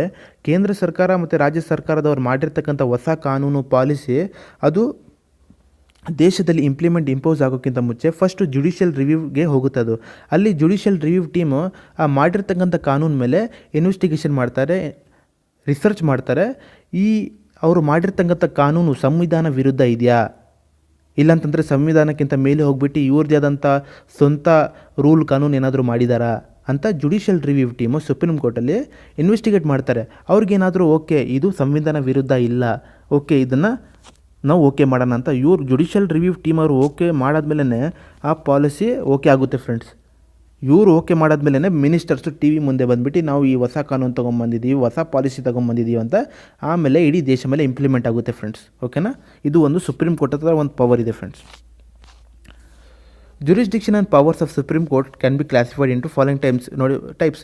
ಸುಪ್ರೀಂ ಕೋರ್ಟ್ ಹತ್ರ ಇರ್ತಕ್ಕಂಥ ಜುರಿಸ್ಡಿಕ್ಷನ್ ಮತ್ತು ಪವರ್ಸು ಬೇರೆ ಬೇರೆ ಟೈಪಲ್ಲಿ ಕ್ಲಾಸಿಫೈಡ್ ಆಗಿದೆ ಫ್ರೆಂಡ್ಸ್. ಬನ್ನಿ ಏನೆಲ್ಲ ಪವರ್ ಸುಪ್ರೀಂ ಕೋರ್ಟ್ ಹತ್ರ ಇದೆ ಅಂತ ನೋಡೋಣ. Original jurisdiction, writ jurisdiction, appellate jurisdiction, advisory jurisdiction, revisory jurisdiction, court of record, power of judicial review. ನೋಡಿ ಫ್ರೆಂಡ್ಸ್, ಬನ್ನಿ ಒಂದೊಂದಾಗಿ ಇದು ಏನಂತ ನಾವು ಅರ್ಥ ಮಾಡ್ಕೊಂಡು ಹೋಗೋಣ. ಫಸ್ಟು ಒರಿಜಿನಲ್ ಜುರಿಸ್ಡಿಕ್ಷನ್ ಏನಂತ ನಾವು ಅರ್ಥ ಮಾಡ್ಕೊಳ್ಳೋಣ. Friends, original jurisdiction of the supreme court refers to the federal character of the Indian constitution. ನೋಡಿ ಫ್ರೆಂಡ್ಸ್, ಒರಿಜಿನಲ್ ಜುರಿಸ್ಡಿಕ್ಷನ್ ಏನು ಮಾಡುತ್ತೆ ಅಂತಂದರೆ ಇದು ಫೆಡರಲ್ ಕ್ಯಾರೆಕ್ಟರ್ನ ಶೋ ಮಾಡುತ್ತೆ. ಯಾರ್ದು? ಇಂಡಿಯನ್ ಕಾನ್ಸ್ಟಿಟ್ಯೂಷನಿನ ಫೆಡರಲ್ ಕ್ಯಾರೆಕ್ಟರ್ನ ಶೋ ಮಾಡುತ್ತೆ ಒರಿಜಿನಲ್ ಜುರಿಸ್ಡಿಕ್ಷನ್. ಇನ್ನೊಂದು ಸತಿ ಹೇಳ್ತೀನಿ, ಒರಿಜಿನಲ್ ಜುರಿಸ್ಡಿಕ್ಷನ್ ಭಾರತದ ಸಂವಿಧಾನದ ಫೆಡರಲ್ ಕ್ಯಾರೆಕ್ಟರ್ನ ಶೋ ಮಾಡುತ್ತೆ ಅಂತ ಹೇಳ್ತಿದ್ದಾರೆ ಫ್ರೆಂಡ್ಸ್. ಓಕೆನಾ. Second point, any matter or dispute concern with the Indian federalism is resolved or decided by the supreme court. ನೋಡಿ ಫ್ರೆಂಡ್ಸ್, ನಮ್ಮ ಇಂಡಿಯಾದಲ್ಲಿ ಯಾವುದೇ ಆದಂಥ ಇಂಡಿಯನ್ ಫೆಡರಲಿಸಮ್ಗೆ ರಿಲೇಟ್ ಮಾಡುವಂಥ ವಿವಾದಗಳಾಯಿತು, ಇಂಡಿಯನ್ ಫೆಡರಲಿಸಮ್ಗೆ ಸಂಬಂಧಪಟ್ಟಂಥ ವಿವಾದಗಳು ಆಯಿತು ಅಂತಂದರೆ ಈ ಸಿಚುವೇಷನ್ದಲ್ಲಿ ಸುಪ್ರೀಂ ಕೋರ್ಟು ಈ ವಿವಾದಗಳನ್ನ ಹ್ಯಾಂಡಲ್ ಮಾಡುತ್ತೆ, ಆಮೇಲೆ ಸಾಲ್ವ್ ಮಾಡುತ್ತೆ ಅಂತ ಹೇಳ್ತಿದ್ದಾರೆ ಫ್ರೆಂಡ್ಸ್. ಬನ್ನಿ, ಈ ಪಾಯಿಂಟ್ ನಿಮಗೆ ಅರ್ಥ ಆಗಿಲ್ಲ ಇರಬೇಕು, ನೆಕ್ಸ್ಟ್ ಸ್ಲೈಡಲ್ಲಿ ಅರ್ಥ ಆಗುತ್ತೆ ನೋಡಿ ಫ್ರೆಂಡ್ಸ್. ನೋಡಿ ಇಲ್ಲಿ ಏನು ಹೇಳ್ತಿದ್ದಾರೆ, it is called original jurisdiction because originally that is at the start Supreme Court was created for resolving the disputes between the centre and state, centre and state are one or more state. ನೋಡಿ friends, 28 ಜನವರಿ 1950ಗೆ ನಮ್ಮ Supreme court ಸ್ಥಾಪನೆ ಆಯ್ತಲ್ಲ, establish ಆಯ್ತಲ್ಲ, ಆ ಟೈಮಲ್ಲಿ supreme court ಮಾಡೋ ಉದ್ದೇಶ ಕಾರಣ ಏನಿತ್ತು ಅಂತಂದರೆ ಸೆಂಟರ್ ಮತ್ತು ಸ್ಟೇಟ್ ಮಧ್ಯೆ ಏನೇ ಆದಂಥ ವಿವಾದ ಆದರೆ, ಅಥವಾ ಸ್ಟೇಟ್ ಮತ್ತು ಬೇರೆ ಸ್ಟೇಟ್ ಮತ್ತು ಏನೇ ಆದಂಥ ವಿವಾದ ಆದರೆ, ಇಲ್ಲಾಂತಂದರೆ ಸೆಂಟ್ರ್ ಮತ್ತು 1, 2, 3 ಸ್ಟೇಟ್ ಮಧ್ಯೆ ಏನೇ ಆದಂಥ ವಿವಾದಗಳಾದರೆ ಇಂಥ ವಿವಾದಗಳನ್ನ ಸುಪ್ರೀಂ ಕೋರ್ಟು ಹ್ಯಾಂಡಲ್ ಮಾಡಿಬಿಟ್ಟು ಎಲ್ಲ ವಿವಾದಗಳನ್ನ ಸಾಲ್ವ್ ಮಾಡೋಕ್ಕಂತಾನೆ ಸುಪ್ರೀಂ ಕೋರ್ಟನ್ನ ಮಾಡಿದ್ರು. ಓಕೆನಾ ಫ್ರೆಂಡ್ಸ್, ಈ ಎಲ್ಲ ವಿವಾದಗಳು ಸೆಂಟರ್ ಮತ್ತು ಸ್ಟೇಟ್ ಮಧ್ಯೆ ಆಗುವಂಥ ವಿವಾದಗಳನ್ನ ಕ್ಲಿಯರ್ ಮಾಡೋಕ್ಕೆ ಅವರು ಅಂಥ ವಿವಾದಗಳ ಕೇಸ್ನ ಹ್ಯಾಂಡಲ್ ಮಾಡಿ ರಿಸಾಲ್ವ್ ಮಾಡೋಕ್ಕಂತಾನೆ ಸುಪ್ರೀಂ ಕೋರ್ಟ್ನ ಮಾಡಿದರು ಫ್ರೆಂಡ್ಸ್. ಅರ್ಥ ಆಗ್ತಿದೆ friends. Next, this original jurisdiction is exclusively in nature, that is this power is vested only in the Supreme Court and not any other court in India. ನೋಡಿ friends, original jurisdiction power, ಓಕೆನಾ friends, original jurisdiction power use ಮಾಡುವಂಥ ಅಧಿಕಾರ ಬೇರೆ supreme court ಹತ್ರ ಮಾತ್ರನೇ ಇದೆ. Original jurisdiction power use ಮಾಡುವಂಥ ಅಧಿಕಾರ ಬೇರೆ ಸುಪ್ರೀಂ ಕೋರ್ಟ್ ಹತ್ರ ಮಾತ್ರ ಇದೆ, ಯಾವುದೇ ಆದಂಥ ಹೈಕೋರ್ಟ್ ಮತ್ತು ಡಿಸ್ಟ್ರಿಕ್ಟ್ ಕೋರ್ಟ್ ಹತ್ರ ಇಲ್ಲ. ಓಕೆನಾ friends. Writ jurisdiction. Friends, writ ಏನಂತಂದರೆ ರಿಟ್ ಅಂದರೆ ಒಂದು ಡಾಕ್ಯುಮೆಂಟು. ಓಕೆನಾ ಫ್ರೆಂಡ್ಸ್, ಇದು ರಿಟ್ ಯಾವಾಗ ಇಶ್ಯೂ ಮಾಡ್ತಾರೆ ಅಂತಂದರೆ ಫ್ರೆಂಡ್ಸ್, ಯಾವುದೇ ಆದಂಥ ಭಾರತ ನಾಗರಿಕನ ಮೂಲಭೂತ ಅಧಿಕಾರ ಉಲ್ಲಂಘನೆ ಆಗ್ತಿದ್ರೆ, ಮೂಲಭೂತ ಅಧಿಕಾರ ಉಲ್ಲಂಘನೆ ಆದರೆ ಮಾತ್ರನೇ ರಿಟ್ಟನ್ನು ಇಶ್ಯೂ ಮಾಡ್ತಾರೆ. ಓಕೆನಾ ಫ್ರೆಂಡ್ಸ್, ಈ ರಿಟ್ಟು ಸುಪ್ರೀಂ ಕೋರ್ಟು ಬರೀ ಗೌರ್ಮೆಂಟ್ ಬಾಡೀಸ್ ಮೇಲೇ ಇಶ್ಯೂ ಮಾಡ್ತಾರೆ. ಓಕೆನಾ ಫ್ರೆಂಡ್ಸ್, ಬನ್ನಿ ಇಲ್ಲಿ ನಿಮಗೆ ಡೀಟೇಲಾಗಿ ನಿಮಗೆ ಅರ್ಥ ಮಾಡಿಸ್ತೀನಿ. Writ is nothing but a legal document issued by a court or judicial officer. Writ ಬಂದುಬಿಟ್ಟು ಒಂದು ಲೀಗಲ್ ಡಾಕ್ಯುಮೆಂಟ್ ಫ್ರೆಂಡ್ಸ್, ಒಂದು ಲೀಗಲ್ ಡಾಕ್ಯುಮೆಂಟ್, ಒಂದು ಪೇಪರ್, ಒಂದು ಡಾಕ್ಯುಮೆಂಟ್ ಅಂತ ತಿಳ್ಕೊಳ್ಳಿ. ಯಾವುದೇ ಆದಂಥ ಒಬ್ಬ ವ್ಯಕ್ತಿನ ಮೂಲಭೂತ ಅಧಿಕಾರ ಉಲ್ಲಂಘನೆ ಆಗ್ತಿದ್ದಾರೆ, ಆ ಉಲ್ಲಂಘನೆ ಮಾಡಿರ್ತಕ್ಕಂಥ ವ್ಯಕ್ತಿ ಅಥವಾ ಉಲ್ಲಂಘನೆ ಮಾಡಿರ್ತಕ್ಕಂಥ ಒಂದು ಬಾಡಿ ಅವ್ರ ಮೇಲೆ ಈ ರಿಟನ್ನ ಇಶ್ಯೂ ಮಾಡ್ತಾರೆ. ಯಾರು ಮಾಡ್ತಾರೆ? ಕೋರ್ಟ್ ಅವ್ರು ಇಶ್ಯೂ ಮಾಡ್ತಾರೆ, ಇಲ್ಲಾಂತಂದರೆ ಯಾವುದೇ ಆದಂಥ ಒಬ್ಬ ಲಾಯರ್ ಅಥವಾ ಜುಡಿಷಿಯಲ್ ಆಫೀಸರ್ ಇಶ್ಯೂ ಮಾಡ್ತಾನೆ. ಓಕೆನಾ ಫ್ರೆಂಡ್ಸ್, ರಿಟನ್ನು ಯಾರು ಇಶ್ಯೂ ಮಾಡ್ತಾರೆ? ಜುಡಿಷಿಯಲ್ ಆಫೀಸರ್ ಅಥವಾ ಕೋರ್ಟ್ ಇಶ್ಯೂ ಮಾಡ್ತಾರೆ ಅಂತ ಇದೊಂದು ನೀವು ಅರ್ಥ ಮಾಡ್ಕೊಳ್ಳಿ. Writ are issued by the supreme court and high court for the enforcement of the fundamental right. ನೋಡಿ ಫ್ರೆಂಡ್ಸ್, ಯಾವುದೇ ಆದಂಥ ಒಬ್ಬ ವ್ಯಕ್ತಿದು ಮೂಲಭೂತ ಅಧಿಕಾರಗಳು, ಫಂಡಮೆಂಟಲ್ ರೈಟ್ಸ್ ವೈಲೇಟ್ ಆಗ್ತಿದೆ, ಉಲ್ಲಂಘನೆ ಆಗ್ತಿದ್ರೆ ಆ ವ್ಯಕ್ತಿ ಹೋಗ್ಬಿಟ್ಟು ಸುಪ್ರೀಂ ಕೋರ್ಟ್ ಅಥವಾ ಹೈಕೋರ್ಟಲ್ಲಿ ಕೇಸ್ ಆಗ್ದ ಅಂತ ತಿಳ್ಕೊಳ್ಳಿ. ನನ್ನ ಮೂಲಭೂತ ಅಧಿಕಾರ ಉಲ್ಲಂಘನೆ ಆಗ್ತಿದೆ, ಇವ್ರು ನನ್ನ ರೈಟ್ಸ್, ಈ ಜನರು ನನಗೆ ನನ್ನ ರೈಟ್ಸ್ ಯೂಸ್ ಮಾಡೋಕ್ಕೆ ನನಗೆ ಬಿಡ್ತಾ ಇಲ್ಲ ಅಂತ ಕೇಸ್ ಮಾಡ್ದಂತ ತಿಳ್ಕೊಳ್ಳಿ. ಆ ಟೈಮಲ್ಲಿ ಸುಪ್ರೀಂ ಕೋರ್ಟ್ ಮತ್ತು ಹೈಕೋರ್ಟ್ ಇಬ್ಬರು ಸೇರ್ಕೊಂಡ್ಬಿಟ್ಟು ಯಾರು ಉಲ್ಲಂಘನೆ ಮಾಡಿರ್ತಾರಲ್ಲ ಅವ್ರಿಗೆ ಶಿಕ್ಷೆ ಕೊಡುತ್ತೆ ಫ್ರೆಂಡ್ಸ್, ಅವರು ಶಿಕ್ಷೆ ಕೊಡುತ್ತೆ. Various types of writs are habeas corpus, mandamus, prohibition, quo warranto, certiorari. Friends, ಈ 5 ರಿಟ್ಸ್ ಇದೆಯಲ್ಲ, ಇದ ಮೇಲೆ ನಾನು ಫಂಡಮೆಂಟಲ್ ರೈಟ್ಸ್ ಟಾಪಿಕ್ ನಾನು ಡಿಸ್ಕಸ್ ಮಾಡುವಾಗ ಎಲ್ಲ ನಾನು ಡೀಟೇಲಾಗಿ ನಾನು ಡಿಸ್ಕಸ್ ಮಾಡಿದ್ದೀನಿ ಫ್ರೆಂಡ್ಸ್. ಯಾರೆಲ್ಲ ಆ ಕ್ಲಾಸ್ ನೋಡಿಲ್ಲ ಪ್ಲೀಸ್ ಅದು ನೀವು ನೋಡಿಬಿಟ್ಟು ಇಲ್ಲಿ ಬನ್ನಿ, ಏನಕ್ಕಂದರೆ ಕನ್ಫ್ಯೂಷನ್ ಆಗುತ್ತೆ ಫ್ರೆಂಡ್ಸ್, ಅರ್ಥ ಆಗಲ್ಲ. ಓಕೆನಾ. ಇದು 5 ರಿಟ್ಸು ಇಶ್ಯೂ ಮಾಡ್ತಾರೆ.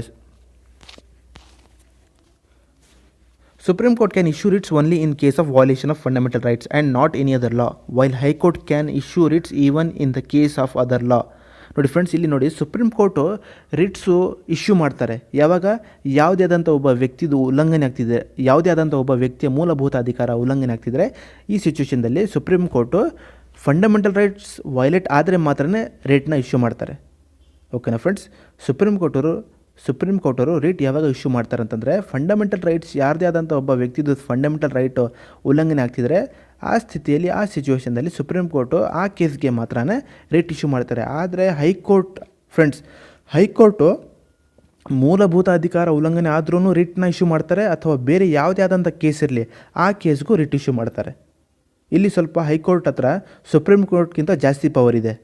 ಓಕೆನಾ ಫ್ರೆಂಡ್ಸ್, ಸ್ಪೆಷಲಿ ರಿಟ್ಸಲ್ಲಿ ಮಾತ್ರ ಅಷ್ಟೇ. ಓಕೆನಾ ಫ್ರೆಂಡ್ಸ್, ರಿಟ್ಸ್ ಇಶ್ಯೂ ಮಾಡೋದ್ರಲ್ಲಿ ಹೈಕೋರ್ಟ್ ಹತ್ರ ಸ್ವಲ್ಪ ಸುಪ್ರೀಂ ಕೋರ್ಟ್ಗಿಂತ ಜಾಸ್ತಿನೇ ಪವರ್ ಇದೆ.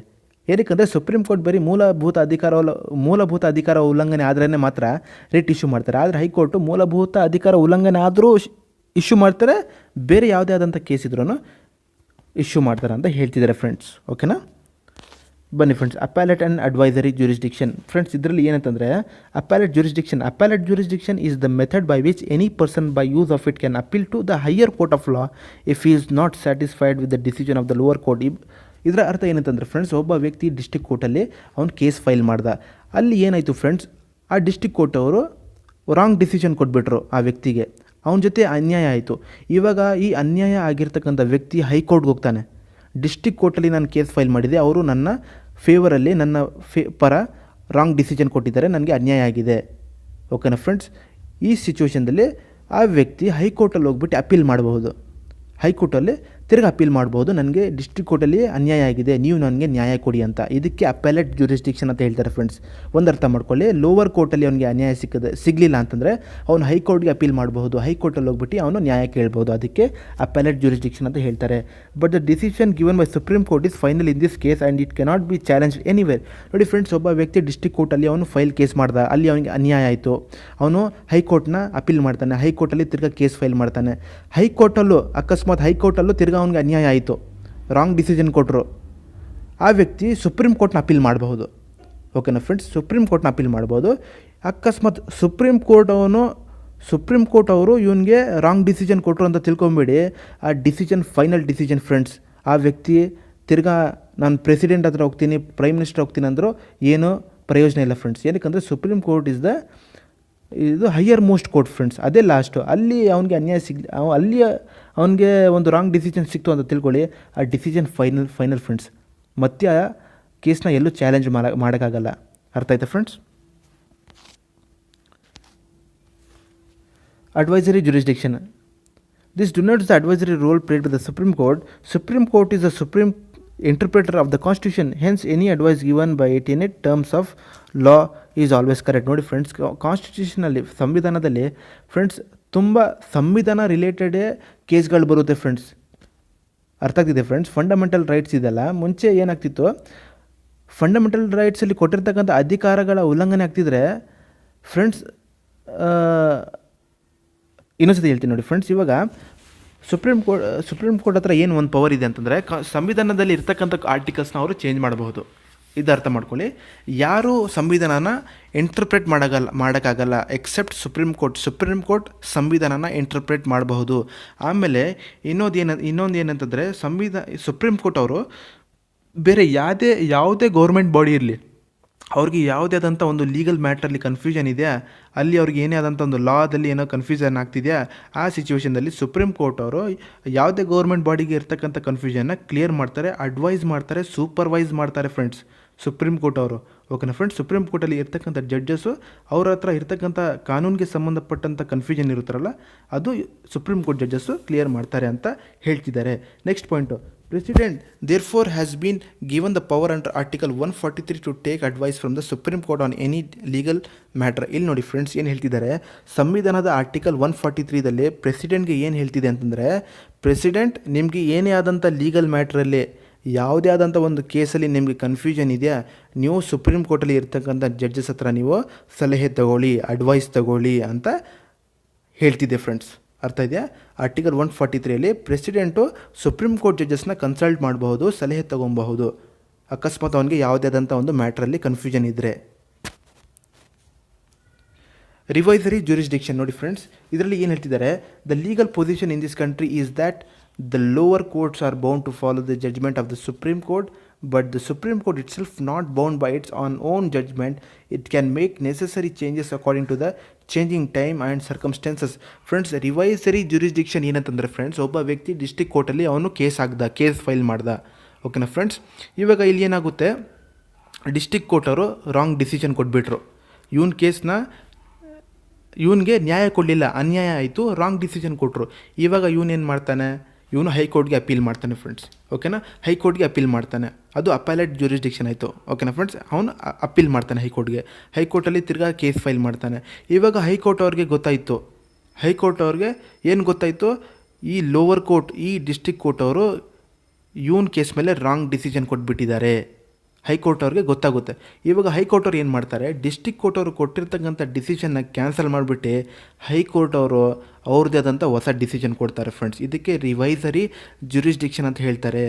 ಆ ಒಂದು ಡಿಸಿಷನ್ ಆಲ್ರೆಡಿ ಕೊಟ್ಟಾದಮೇಲೆ ಡಿಸ್ಟ್ರಿಕ್ಟ್ ಕೋರ್ಟ್ ಅವರು ಕೊಟ್ಟಿರ್ತಕ್ಕಂಥ ಡಿಸಿಷನ್ನ ಕ್ಯಾನ್ಸಲ್ ಮಾಡಿಬಿಟ್ಟು ಹೈಕೋರ್ಟ್ ಅವರು ಅವ್ರದ್ದೇ ಆದಂಥ ಹೊಸ ಡಿಸಿಷನ್ ಕೊಡ್ತಾರೆ ಫ್ರೆಂಡ್ಸ್. ಅದಕ್ಕೆ ರಿವೈಸರಿ ಜ್ಯೂರಿಸ್ಡಿಕ್ಷನ್ ಅಂತ ಹೇಳ್ತಾರೆ. ಓಕೆನಾ friends, court of record and power of the judicial review. Friends, ಇಲ್ಲಿ ನೋಡಿ, a court of record, the judgments, proceedings and acts of the supreme court are recorded for perpetual memory and testimony. Friends, day to day supreme ಕೋರ್ಟಲ್ಲಿ ಆಗುವಂಥ ಜಡ್ಜ್ಮೆಂಟ್ಸ್ಗಳು, ಪ್ರೊಸೀಡಿಂಗ್ಸ್ಗಳು ಮತ್ತು ಯಾವುದೇ ಆದಂಥ ಪ್ರತಿದಿನ ಆಗುವಂಥ ಆ್ಯಕ್ಟ್ಸ್ಗಳು ಅದು ಪಿನ್ ಟು ಪಿನ್ ರೆಕಾರ್ಡ್ ಮಾಡ್ತಿರ್ತಾರೆ. ಓಕೆನಾ ಫ್ರೆಂಡ್ಸ್, ಅದಕ್ಕೆ ಸುಪ್ರೀಂ ಕೋರ್ಟ್ನ ಆ ಕೋರ್ಟ್ ಆಫ್ ರೆಕಾರ್ಡ್ ಅಂತ ಹೇಳ್ತಾರೆ. Next point, power of judicial review. Friends, already ನಾನು ಹೇಳಿದ್ದೀನಿ, ಇನ್ನೊಂದು ಸತಿ ಹೇಳ್ತೀನಿ. Judicial review is the power by which Supreme Court determines the constitutional validity of any law made by the central or state government. ನೋಡಿ friends, central government ಅಥವಾ state government ಅವ್ರು ಮಾಡಿರ್ತಕ್ಕಂಥ ಹೊಸ ಕಾನೂನು ಇಡೀ ದೇಶ ಮತ್ತು ರಾಜ್ಯದಲ್ಲಿ ಇಂಪೋಸ್ ಆಗೋಕ್ಕಿಂತ ಮುಂಚೆ ಅದು ಸುಪ್ರೀಂ ಕೋರ್ಟ್ ಅಂಡರ್ ಇರ್ತಕ್ಕಂಥ ಜುಡಿಷಿಯಲ್ ರಿವ್ಯೂ ಟೀಮ್ ಇರುತ್ತೆ. ಸುಪ್ರೀಂ ಕೋರ್ಟಲ್ಲಿ ಒಂದು ಜುಡಿಷಿಯಲ್ ರಿವ್ಯೂ ಟೀಮ್ ಇರುತ್ತೆ. ಇವರು ಈ ಸೆಂಟ್ರ್ ಮತ್ತು ಸ್ಟೇಟ್ ಅವ್ರು ಯಾವುದೇ ಆದಂಥ ಮಾಡಿರ್ತಕ್ಕಂಥ ಹೊಸ ನಿಯಮ, ಹೊಸ ಕಾನೂನು ಫಸ್ಟು ಸುಪ್ರೀಂ ಕೋರ್ಟ್ ಅಂಡರ್ ಇರ್ತಕ್ಕಂಥ ಜುಡಿಷಿಯಲ್ ರಿವ್ಯೂ ಟೀಮ್ ಅವರು ಚೆಕ್ ಮಾಡ್ತಾರೆ, ಇನ್ವೆಸ್ಟಿಗೇಟ್ ಮಾಡ್ತಾರೆ. ಈ ಕೇಂದ್ರ ಸರ್ಕಾರ ಮತ್ತು ರಾಜ್ಯ ಸರ್ಕಾರದವ್ರು ಮಾಡಿರ್ತಕ್ಕಂಥ ಕಾನೂನು ಸಂವಿಧಾನ ವಿರುದ್ಧ ಏನಾದರೂ ಇದೆಯಾ, ಇಲ್ಲಾಂತಂದರೆ ಸಂವಿಧಾನಕ್ಕಿಂತ ಮೇಲೆ ಹೋಗ್ಬಿಟ್ಟು ಅವ್ರದ್ದೇ ಆದಂಥ ಸ್ವಂತ ಕಾನೂನು ಏನಾದರೂ ಮಾಡಿದಾರಾ ಅಂತ ಜುಡಿಷಿಯಲ್ ರಿವ್ಯೂ ಟೀಮು ಚೆಕ್ ಮಾಡುತ್ತೆ ಫ್ರೆಂಡ್ಸ್. ಆ ಟೀಮ್ಗೆ ಓಕೆ, ಇದು ವಿರುದ್ಧ ಏನು ಮಾಡಿಲ್ಲ, ಸಂವಿಧಾನ ವಿರುದ್ಧ ಏನೂ ಮಾಡಿಲ್ಲ ಈ ಕಾನೂನು, ಓಕೆ ನೀವು ಇಂಪ್ಲಿಮೆಂಟ್ ಮಾಡ್ಬೋದಂತ ಈ ಟೀಮ್ ಅವರು ಓಕೆ ಅಂದಾದ್ಮೇಲೆ ಮಿನಿಸ್ಟರ್ಸು ಟಿ ವಿ ಮುಂದೆ ಬಂದುಬಿಟ್ಟು ನಾವು ಹೊಸ ಕಾನೂನು ತೊಗೊಂಬಂದಿದ್ದೀವಿ ಅಂತ ಆವಾಗ ದೇಶ ಮೇಲೆ ಇಂಪ್ಲಿಮೆಂಟ್ ಆಗುತ್ತೆ ಫ್ರೆಂಡ್ಸ್. ಓಕೆನಾ ಫ್ರೆಂಡ್ಸ್, ಅರ್ಥ ಆಯ್ತಾ? The supreme court has a right to declare any law null and void if that violate of the constitution. ಇವಾಗ ಅಕಸ್ಮಾತ್ ಸೆಂಟರ್ ಮತ್ತು ಸ್ಟೇಟ್ ಅವ್ರು ಮಾಡಿರ್ತಕ್ಕಂಥ ಕಾನೂನು ಜುಡಿಷಿಯಲ್ ರಿವ್ಯೂಗೆ ಹೋಗುತ್ತಲ್ಲ, ಅಲ್ಲಿ ಜುಡಿಷಿಯಲ್ ರಿವ್ಯೂ ಟೀಮ್ಗೆ ಗೊತ್ತಾಯಿತು ಈ ಕಾನ್ಸ್ಟಿಟ್ಯೂಷನ್ನ ವೈಲೇಟ್ ಮಾಡುತ್ತೆ, ಈ ಸಂವಿಧಾನವನ್ನು ಉಲ್ಲಂಘನೆ ಮಾಡುವಂಥ ಲಾ ಇದೆ ಅಂತ ಏನಾದರೂ ಗೊತ್ತಾದರೆ ಅವರು ಆ ಮಾಡಿರ್ತಕ್ಕಂಥ ಕಾನೂನನ್ನ ನಲ್ ಮಾಡಿಬಿಡ್ತಾರೆ, ವಾಯ್ಡ್ ಮಾಡಿಬಿಡ್ತಾರೆ, ಕ್ಯಾನ್ಸಲ್ ಮಾಡಿಬಿಡ್ತಾರೆ ಫ್ರೆಂಡ್ಸ್. ಓಕೆನಾ ಫ್ರೆಂಡ್ಸ್, ಅದು ಸ್ವತಃ ಪ್ರೈಮ್ ಮಿನಿಸ್ಟರ್ ಮಾಡಲಿ. ಓಕೆನಾ ಫ್ರೆಂಡ್ಸ್, ಹೊಸ ಕಾನೂನು ಅದು ಜುಡಿಷಿಯಲ್ ರಿವ್ಯೂಗೆ ಹೋಗುತ್ತೆ. ಅಲ್ಲಿ ಆ ಪ್ರೈಮ್ ಮಿನಿಸ್ಟರ್ ಅವ್ರು ಮಾಡಿರ್ತಕ್ಕಂಥ ಕಾನೂನನ್ನ ಅವರು ಚೆಕ್ ಮಾಡ್ತಾರೆ. ಇವ್ರು ಮಾಡಿರ್ತಕ್ಕಂಥ ಕಾನೂನು ಸಂವಿಧಾನ ವಿರುದ್ಧ ಏನಾದರೂ ಇದೆಯಾ ಅಂತ, ಏನಾದರೂ ವಿರುದ್ಧ ಇದೆ ಅಂತ ಏನಾದರೂ ಗೊತ್ತಾದರೆ ಅವರು ನಲ್ ವಾಯ್ಡ್ ಕ್ಯಾನ್ಸಲ್ ಮಾಡಿಬಿಡ್ತಾರೆ. ಅದಕ್ಕೆ ಓಕೆ ಅಂತ ಕೊಡಲ್ಲ ಫ್ರೆಂಡ್ಸ್, ಓಕೆ ಮಾಡಲ್ಲ. ಅಷ್ಟು ಪವರ್ ಇದೆ ಸುಪ್ರೀಂ ಕೋರ್ಟ್ ಹತ್ರ. ಅದರ್ ಪವರ್ಸ್, ಬೇರೆ ಪವರ್ಸ್ ಏನಿದೆಯಪ್ಪ ಸುಪ್ರೀಂ ಕೋರ್ಟ್ ಅವ್ರ ಹತ್ರ ಅಂತಂದರೆ, it has the power of judicial superintendence and control over all the courts and tribunals functioning in the entire territory of the country. ನಮ್ಮ ಇಡೀ ಭಾರತ ದೇಶದಲ್ಲಿ 29 ರಾಜ್ಯ ಮತ್ತು 7 ಯೂನಿಯನ್ ಟೆರಿಟರೀಸ್ ಇದೆ.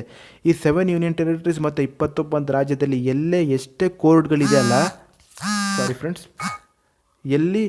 ಇಡೀ 29 ರಾಜ್ಯದಲ್ಲಿ ಫ್ರೆಂಡ್ಸ್ ಮತ್ತು 7 ಟೆರಿಟರೀಸ್ ಎಷ್ಟೇ ಕೋರ್ಟ್ಗಳಿರಲಿ ಫ್ರೆಂಡ್ಸ್, ಎಷ್ಟೇ ಡಿಸ್ಟ್ರಿಕ್ಟ್ ಕೋರ್ಟ್ ಇರಲಿ, ಹೈಕೋರ್ಟ್ಸ್ಗಳಿರಲಿ, ಟ್ರಿಬ್ಯುನಲ್ಸ್ಗಳಿರಲಿ, ಅದಕ್ಕೆ ಎಲ್ಲರಿಗೆ ಕಂಟ್ರೋಲ್ ಯಾರು ಮಾಡುತ್ತೆ ಅಂತಂದರೆ ಸುಪ್ರೀಂ ಕೋರ್ಟ್ ಎಲ್ಲ ಕೋರ್ಟ್ನ ಹ್ಯಾಂಡಲ್ ಮಾಡುತ್ತೆ, ಕಂಟ್ರೋಲ್ ಮಾಡುತ್ತೆ ಅಂತ ಹೇಳ್ತಿದ್ದಾರೆ ಈ ಪಾಯಿಂಟಲ್ಲಿ. It is the ultimate interpreter of the constitution. ನೋಡಿ ಫ್ರೆಂಡ್ಸ್, ಯಾವುದೇ ಆದಂಥ ಸಂವಿಧಾನ ರಿಲೇಟೆಡ್ ಏನೇ ಆದಂಥ ಕೇಸ್ಗಳು ಬಂತು ಸುಪ್ರೀಂ ಕೋರ್ಟಲ್ಲಿ, ಸಂವಿಧಾನನೇ ಇಟ್ಬಿಟ್ಟು ಕೇಸ್ ಹಾಕಿದ್ರು ಅಂತ ತಿಳ್ಕೊಳ್ಳಿ ಸುಪ್ರೀಂ ಕೋರ್ಟಲ್ಲಿ, ಈ ಸಿಚುವೇಷನ್ದಲ್ಲಿ ಸುಪ್ರೀಂ ಕೋರ್ಟು ಇಂತಹ ಕೇಸ್ನ ಹ್ಯಾಂಡಲ್ ಮಾಡುತ್ತೆ, ಇಂಟರ್ಪ್ರಿಟ್ ಮಾಡುತ್ತೆ ಅಂತ ಹೇಳ್ತಿದ್ದಾರೆ ಫ್ರೆಂಡ್ಸ್. ಓಕೆನಾ. Its law is binding on all court in India. ನೋಡಿ ಫ್ರೆಂಡ್ಸ್, ಒಂದು ಸತಿ ಸುಪ್ರೀಂ ಕೋರ್ಟ್ ಅವರು ಒಂದು ಡಿಸಿಷನ್ ಕೊಟ್ಟಾದಮೇಲೆ ಆ ಡಿಸಿಷನ್ ಫೈನಲ್. ಎಲ್ಲ ಹೈಕೋರ್ಟು, ಟ್ರಿಬ್ಯುನಲ್ಸು, ಡಿಸ್ಟ್ರಿಕ್ಟ್ ಕೋರ್ಟ್ಸು ಆ ಡಿಸಿಷನ್ನ ಒಬೇ ಮಾಡಬೇಕು, ಅಕ್ಸೆಪ್ಟ್ ಮಾಡಬೇಕು ಫ್ರೆಂಡ್ಸ್. ಓಕೆನಾ. It is authorised to withdraw the cases pending before the high courts and dispose them by itself. ನೋಡಿ ಫ್ರೆಂಡ್ಸ್, ಸುಪ್ರೀಂ ಕೋರ್ಟ್ ಅವ್ರ ಹತ್ರ ಏನು ಪವರ್ ಇದೆ ಅಂತಂದರೆ, ಯಾವುದೇ ಆದಂಥ ಒಂದು ರಾಜ್ಯದಲ್ಲಿ ಇರ್ತಕ್ಕಂಥ ಹೈಕೋರ್ಟ್ ಹತ್ರ ತುಂಬ ಪೆಂಡಿಂಗ್ ಕೇಸಸ್ ಇದೆ ಅಂತ ತಿಳ್ಕೊಳ್ಳಿ. ಹೈಕೋರ್ಟ್ ಅವ್ರ ಹತ್ರ ತುಂಬ ಪೆಂಡಿಂಗ್ ಕೇಸಸ್ ಇದೆ, ಅದು ಅವ್ರು ಕ್ಲಿಯರೇ ಮಾಡ್ತಿಲ್ಲ. ಈ ಸಿಚುವೇಷನ್ದಲ್ಲಿ ಸುಪ್ರೀಂ ಕೋರ್ಟ್ ಅವರು ಆ ಪೆಂಡಿಂಗ್ ಕೇಸ್ನ ವಿಡ್ರಾ ಮಾಡ್ತಾರೆ. ಸ್ವಲ್ಪ ಕೇಸಸ್ಸು ಸುಪ್ರೀಂ ಕೋರ್ಟ್ ಅವ್ರು ತೊಗೊಂಡ್ಬಿಟ್ಟು ಆದಷ್ಟು ಬೇಗ ಅವರು ವರ್ಕ್ನ ಸ್ವಲ್ಪ ಕಮ್ಮಿ ಮಾಡ್ತಾರೆ, ಆದಷ್ಟು ಬೇಗ ಎಲ್ಲ ಪೆಂಡಿಂಗ್ ಕೇಸಸ್ನ ಕ್ಲಿಯರ್ ಮಾಡೋಕ್ಕೆ ನೋಡ್ತಾರೆ ಸುಪ್ರೀಂ ಕೋರ್ಟ್ ಅವರು. ಓಕೆನಾ. Next, it has power to review its own judgment or order. ನೋಡಿ ಫ್ರೆಂಡ್ಸ್, ಸುಪ್ರೀಂ ಕೋರ್ಟ್ ಹತ್ರ ಏನು ಒಂದು ಪವರ್ ಇದೆ ಅಂತಂದರೆ, ಅವ್ರದ್ದೇ ಆದಂಥ ಕೊಟ್ಟಿರ್ತಕ್ಕಂಥ ಜಡ್ಜ್ಮೆಂಟು ಅಥವಾ ಅವ್ರದ್ದೇ ಆದಂಥ ಕೊಟ್ಟಿರ್ತಕ್ಕಂಥ ಒಂದು ಆರ್ಡರ್ನ ಅವರು ರೀಚೆಕ್ ಮಾಡ್ಬೋದು, ರಿವ್ಯೂ ಮಾಡ್ಬೋದು. ಈ ಪವರು ಸುಪ್ರೀಂ ಕೋರ್ಟ್ ಅವ್ರ ಹತ್ರ ಇದೆ ಫ್ರೆಂಡ್ಸ್. ಓಕೆನಾ. ಅವ್ರ ಜಡ್ಜ್ಮೆಂಟು ಮತ್ತು ಆರ್ಡರ್ ಕೊಡೋಕ್ಕಿಂತ ಮುಂಚೆ ಅಥವಾ ಕೊಟ್ಟಾಗಿರ್ತಕ್ಕಂತಹ ಜಡ್ಜ್ಮೆಂಟ್ ಮತ್ತು ಆರ್ಡರ್ನ ಅವರು ತಿರ್ಗಾ ರಿವ್ಯೂ ಮಾಡಬಹುದು. ಓಕೆನಾ ಫ್ರೆಂಡ್ಸ್, ಅದು ಪವರ್ ಅವ್ರ ಹತ್ರ ಒಂದಿದೆ. It enquires into the conduct and behaviour of the chairman and members the union public service commission on reference made by the president. ಇವಾಗ ನೋಡಿ friends, union public service commission IAS exam, IPS exam conduct ಮಾಡುವಂಥ commission ಇದೆಯಲ್ಲ, ಅದೇ UPSC commission. ಅದಕ್ಕೆ union public service commission ಅಂತ ಹೇಳ್ತೀವಿ, ನಿಮ್ಗೆಲ್ಲರೂ ಗೊತ್ತಿರುತ್ತೆ. Union public service ಕಮಿಷನಲ್ಲಿ ಇರ್ತಕ್ಕಂಥ ಮೆಂಬರ್ಸ್ ಏನೇ ಆದಂಥ ನಾಳೆ ದುಡ್ಡು ತೊಗೊಂಡ್ಬಿಟ್ಟು ಪೋಸ್ಟ್ಗಳು ಕೊಡ್ತಿದ್ದಾರೆ ಅಂತ ಏನೇ ಆದಂಥ ಇನ್ಫಾರ್ಮೇಷನ್ ಪ್ರೆಸಿಡೆಂಟ್ಗೆ ಹೋಯಿತು ಅಂತ ತಿಳ್ಕೊಳ್ಳಿ. ಪ್ರೆಸಿಡೆಂಟು ಈ ಸಿಚುವೇಷನ್ದಲ್ಲಿ ಸುಪ್ರೀಂ ಕೋರ್ಟ್ನ ಆರ್ಡ್ರ್ ಮಾಡುತ್ತೆ, ಈ ಯೂನಿಯನ್ ಪಬ್ಲಿಕ್ ಸರ್ವಿಸ್ ಕಮಿಷನಲ್ಲಿ ಇರ್ತಕ್ಕಂಥ ಮೆಂಬರ್ಸ್ ಮೇಲೆ ನೀವು ಎನ್ಕ್ವೈರಿ ಮಾಡಿ ಅಂತ ಪ್ರೆಸಿಡೆಂಟ್ ಆರ್ಡ್ರ್ ಮಾಡಬಹುದು. ಓಕೆನಾ ಫ್ರೆಂಡ್ಸ್, ಅರ್ಥ ಆಗ್ತಿದೆ. ಆಮೇಲೆ supreme court union public service commission members ಮೇಲೆ ಎನ್ಕ್ವೈರಿ ಮಾಡ್ತಾರೆ. Next, it decides the disputes regarding the election of the president and the vice president. President election ಇರಲಿ ಅಥವಾ ವೈಸ್ ಪ್ರೆಸಿಡೆಂಟ್ ಎಲೆಕ್ಷನ್ ಇರಲಿ, ಇವರು ಎಲೆಕ್ಷನಲ್ಲಿ ಏನೇ ಆದಂಥ ವಿವಾದಗಳು ಆದರೂ ಅಂತಂದರೆ ಫ್ರೆಂಡ್ಸ್, ಈ ವಿವಾದಗಳನ್ನ ಸುಪ್ರೀಂ ಕೋರ್ಟು ಹ್ಯಾಂಡಲ್ ಮಾಡುತ್ತೆ, ಸಾಲ್ವ್ ಮಾಡೋಕ್ಕೆ ಟ್ರೈ ಮಾಡುತ್ತೆ. ಓಕೆನಾ ಫ್ರೆಂಡ್ಸ್. ಪ್ರೆಸಿಡೆಂಟ್ ಮತ್ತು ವೈಸ್ ಪ್ರೆಸಿಡೆಂಟ್ ಎಲೆಕ್ಷನಲ್ಲಿ ಯಾವುದೇ ಆದಂಥ ವಿವಾದಗಳು ಆಯಿತು ಅಂತ ತಿಳ್ಕೊಳ್ಳಿ. ಈ ಸಿಚುವೇಷನ್ದಲ್ಲಿ ಸುಪ್ರೀಂ ಕೋರ್ಟ್ ಇನ್ವಾಲ್ವ್ ಆಗುತ್ತೆ, ಆದಷ್ಟು ಬೇಗ ರಿಸಾಲ್ವ್ ಮಾಡೋಕ್ಕೆ ಟ್ರೈ ಮಾಡುತ್ತೆ. Acting Chief Justice of India. Acting Chief Justice of India can be appointed by the President in case there is a vacancy in the office of the Chief Justice of India. Friends, Chief Justice of India ಹುದ್ದೆ ಖಾಲಿ ಇದೆ ಅಂತ ಪ್ರೆಸಿಡೆಂಟ್ಗೆ ಗೊತ್ತಾದರೆ president ಹೊಸ chief justice of ಇಂಡಿಯಾನ appoint ಮಾಡ್ತಾರೆ. ಓಕೆನಾ. Ad hoc judge is appointed by the Chief Justice of India with the prior consent of the President when there is lack of quorum in the Supreme Court. Friends, Chief Justice of India ಪ್ರೆಸಿಡೆಂಟ್ಗೆ request ಮಾಡ್ತಾರೆ, ನೀವು ಕೆಲವು add ಹಾಕ್ ಜಡ್ಜಸ್ನ appoint ಮಾಡಿ supreme ಕೋರ್ಟಲ್ಲಿ. ಏನಕ್ಕಪ್ಪ ಅಂತಂದರೆ friends, supreme ಕೋರ್ಟಲ್ಲಿ ಇವಾಗ ಪೆಂಡಿಂಗ್ ಕೇಸಸ್ ತುಂಬ ಇದೆ, ಅದು ಕ್ಲಿಯರ್ ಆಗ್ತಿಲ್ಲ, ಅದು ಸಾಲ್ವ್ ಆಗ್ತಿಲ್ಲ. Remaining chief justice of India ಕೆಳಗಡೆ ಇರ್ತಕ್ಕಂಥ 30 ಜಡ್ಜಸ್ ಕೈಯಿಂದ ಅದು ಸಾಲ್ವ್ ಮಾಡೋಕ್ಕಾಗ್ತಿಲ್ಲ, ತುಂಬ ಪೆಂಡಿಂಗ್ ಕೇಸಸ್ ಇದೆ, ಆದಷ್ಟು ಬೇಗ ಅದು ಕ್ಲಿಯರ್ ಮಾಡಬೇಕು. ಓಕೆನಾ ಫ್ರೆಂಡ್ಸ್. ಈ ಸಿಚುವೇಷನ್ದಲ್ಲಿ ಆ್ಯಡ್ ಹಾಕ್ ಜಡ್ಜಸ್ನ ಸ್ವಲ್ಪ ಸಮಯಕ್ಕೋಸ್ಕರ ಮಾತ್ರ ಅಪಾಯಿಂಟ್ ಮಾಡ್ತಾರೆ ಪ್ರೆಸಿಡೆಂಟ್ ಅವರು. ಓಕೆನಾ friends. Attendance of the retired judge of the Supreme Court as a judge of the court, the CJI with prior consent of the President can be request in writing a retired judge of the Supreme Court to sit and act as the judge of the Supreme Court if there is excess work before the court. ನೋಡಿ friends, attendance of the retired judge ಇದರಲ್ಲಿ ಏನು ಹೇಳ್ತಿದ್ದಾರೆ friends, ಒಬ್ಬ supreme court judge retired ಆದಮೇಲೆ ಅವ್ನು ತಿರ್ಗಿ appoint ಆಗ್ತಾನೆ ಇಲ್ವಲ್ಲ ಫ್ರೆಂಡ್ಸ್. ಇವಾಗ ಒಂದು ಸಿಚುವೇಶನ್ ಹೆಂಗೆ ಬರುತ್ತೆ ಅಂತಂದರೆ, ಆ ಟೈಮಲ್ಲಿ ಫ್ರೆಂಡ್ಸ್ ರಿಟೈರ್ಡ್ ಆಗಿರ್ತಕ್ಕಂಥ ಜಡ್ಜಸ್ಗೂ ತಿರ್ಗಾ ರೀಅಪಾಯಿಂಟ್ ಮಾಡ್ತಾರೆ. ಯಾವ ಸಿಚುವೇಶನ್ ಅಂತಂದರೆ, ಒಂದು ಸಿಚುವೇಷನ್ದಲ್ಲಿ ಚೀಫ್ ಜಸ್ಟಿಸ್ ಆಫ್ ಇಂಡಿಯಾ ರೈಟಿಂಗಲ್ಲಿ ಪ್ರೆಸಿಡೆಂಟ್ಗೆ ರಿಕ್ವೆಸ್ಟ್ ಮಾಡ್ತಾರೆ, ರಿಟೈರ್ಡ್ ಆಗಿರ್ತಕ್ಕಂಥ ಸುಪ್ರೀಂ ಕೋರ್ಟ್ ಜಡ್ಜ್ನ ತಿರ್ಗಾ ರೀಅಪಾಯಿಂಟ್ ಮಾಡಿ ಸ್ವಲ್ಪ ಸಮಯಕ್ಕೋಸ್ಕರ ಮಾತ್ರ ಅಷ್ಟೇ. ಏನಕ್ಕೆ ತಿರ್ಗಾ ರೀಅಪಾಯಿಂಟ್ ಮಾಡ್ತಾರೆ ರಿಟೈರ್ಡ್ ಆಗಿರ್ತಕ್ಕಂಥ ಜಡ್ಜಸ್ನ ಅಂತಂದರೆ, ಇವಾಗ ಸುಪ್ರೀಂ ಕೋರ್ಟ್ ಹತ್ರ ತುಂಬ ವರ್ಕ್ ಇದೆ, ತುಂಬ ಪೆಂಡಿಂಗ್ ಕೇಸಸ್ ಇದೆ ಅಂತ ತಿಳ್ಕೊಳ್ಳಿ ಫ್ರೆಂಡ್ಸ್. ಎಕ್ಸಸ್ ಆಫ್ ವರ್ಕ್ ಇದೆ ಸುಪ್ರೀಂ ಕೋರ್ಟ್ ಅವ್ರ ಹತ್ರ. ಅದು remaining chief justice of India ಕೆಳಗಡೆ ಇರ್ತಕ್ಕಂಥ 30 ಜಡ್ಜಸ್ ಕೈಯಿಂದ ಅದು ಟ್ರೈ ಮಾಡಿದ್ರು ಪೆಂಡಿಂಗ್ ಕೇಸಸ್ಸು ಕ್ಲಿಯರ್ ಆಗ್ತಿಲ್ಲ. ಈ ಸಿಚುವೇಷನ್ದಲ್ಲಿ ಮಾತ್ರ ರಿಟೈರ್ಡ್ ಆಗಿರ್ತಕ್ಕಂಥ ಸುಪ್ರೀಂ ಕೋರ್ಟ್ ಜಡ್ಜ್ನ ತಿರ್ಗಾ ರೀಅಪಾಯಿಂಟ್ ಮಾಡ್ತಾರೆ, ಸ್ವಲ್ಪ ಸಮಯಕ್ಕೋಸ್ಕರ ಮಾತ್ರ ಅಷ್ಟೇ. ಏನಕ್ಕೆ ಪೆಂಡಿಂಗ್ ಕೇಸಸ್ಸು ಆದಷ್ಟು ಬೇಗ ಕ್ಲಿಯರ್ ಆಗಲಿ ಅಂತ. ಓಕೆನಾ friends? Note, when a retired judge performs the role as a judge supreme court he withdraws the salary and allowance of a judge of the supreme court. ನೋಡಿ ಫ್ರೆಂಡ್ಸ್, ರಿಟೈರ್ಡ್ ಆಗಿರ್ತಕ್ಕಂಥ ಜಡ್ಜ್ನ ತಿರ್ಗಾ reappoint ಮಾಡ್ತಾರಲ್ಲ, ಆ reappoint ಆಗಿರ್ತಕ್ಕಂಥ judge friends ಅವನಿಗೆ same salary ಕೊಡ್ತಾರೆ friends, same salary allowance ಕೊಡ್ತಾರೆ. ಓಕೆನಾ ಫ್ರೆಂಡ್ಸ್? ಬೇರೆ ಸುಪ್ರೀಂ ಕೋರ್ಟ್ ಜಡ್ಜಸ್ಗೆ ಎಷ್ಟು ಸ್ಯಾಲ್ರಿ ಕೊಡ್ತಿರ್ತಾರಲ್ಲ ಅಷ್ಟೇ ಸೇಮ್ ಸ್ಯಾಲ್ರಿ ಈ ರೀಅಪಾಯಿಂಟ್ ಮಾಡಿರ್ತಕ್ಕಂಥ ರಿಟೈರ್ಡ್ ಜಡ್ಜ್ನ ಕೊಡ್ತಾರೆ, ಸೇಮ್ ಪೇಮೆಂಟ್ ಕೊಡ್ತಾರೆ ಫ್ರೆಂಡ್ಸ್. ಓಕೆ ಫ್ರೆಂಡ್ಸ್, ಈ ಕ್ಲಾಸಲ್ಲಿ ನಾವು ಸುಪ್ರೀಂ ಕೋರ್ಟ್ ಟಾಪಿಕ್ನ ಎಂಡ್ ಮಾಡ್ತಿದ್ದೀವಿ ಫ್ರೆಂಡ್ಸ್. ನಾವು ಡೀಟೇಲ್ ಆಗಿ ಮೋರ್ ದೆನ್ ಎನಫ್ ನಾನು ಇನ್ಫಾರ್ಮೇಷನ್ ಕೊಟ್ಟಿದ್ದೀನಿ ಸುಪ್ರೀಂ ಕೋರ್ಟ್ ಮೇಲೆ. ಫ್ರೆಂಡ್ಸ್, ನೆಕ್ಸ್ಟ್ ಕ್ಲಾಸಲ್ಲಿ ಹೈಕೋರ್ಟ್ ಮೇಲೆ ನಾನು ವೀಡಿಯೋ ತೊಗೊಂಬರ್ತೀನಿ. ಟಿಲ್ ದೆನ್ ನೀವು ಎಕ್ಸಾಮ್ಗೆ ಪ್ರಿಪೇರ್ ಆಗ್ತಾಯಿರಿ, ಓದ್ಕೊಳ್ತಾಯಿರಿ friends. Thank you so much for watching my video friends. Thank you so much for watching my video. And ಮತ್ತು ನನಗೆ ಪ್ಲೀಸ್ ಸಪೋರ್ಟ್ ಮಾಡಿ ಫ್ರೆಂಡ್ಸ್, ಸಬ್ಸ್ಕ್ರೈಬ್ ಮಾಡಿ, ಲೈಕ್ ಮಾಡಿ, ಶೇರ್ ಮಾಡಿ. ನೆಕ್ಸ್ಟ್ ಕ್ಲಾಸಲ್ಲಿ ಹೈಕೋರ್ಟ್ ಟಾಪಿಕ್ ಮೇಲೆ ನಾನು ಹೊಸ ವೀಡಿಯೋ ತೊಗೊಂಬರ್ತೀನಿ. ಟಿಲ್ ದೆನ್ ಟೇಕ್ ಕೇರ್, ಬಾಯ್.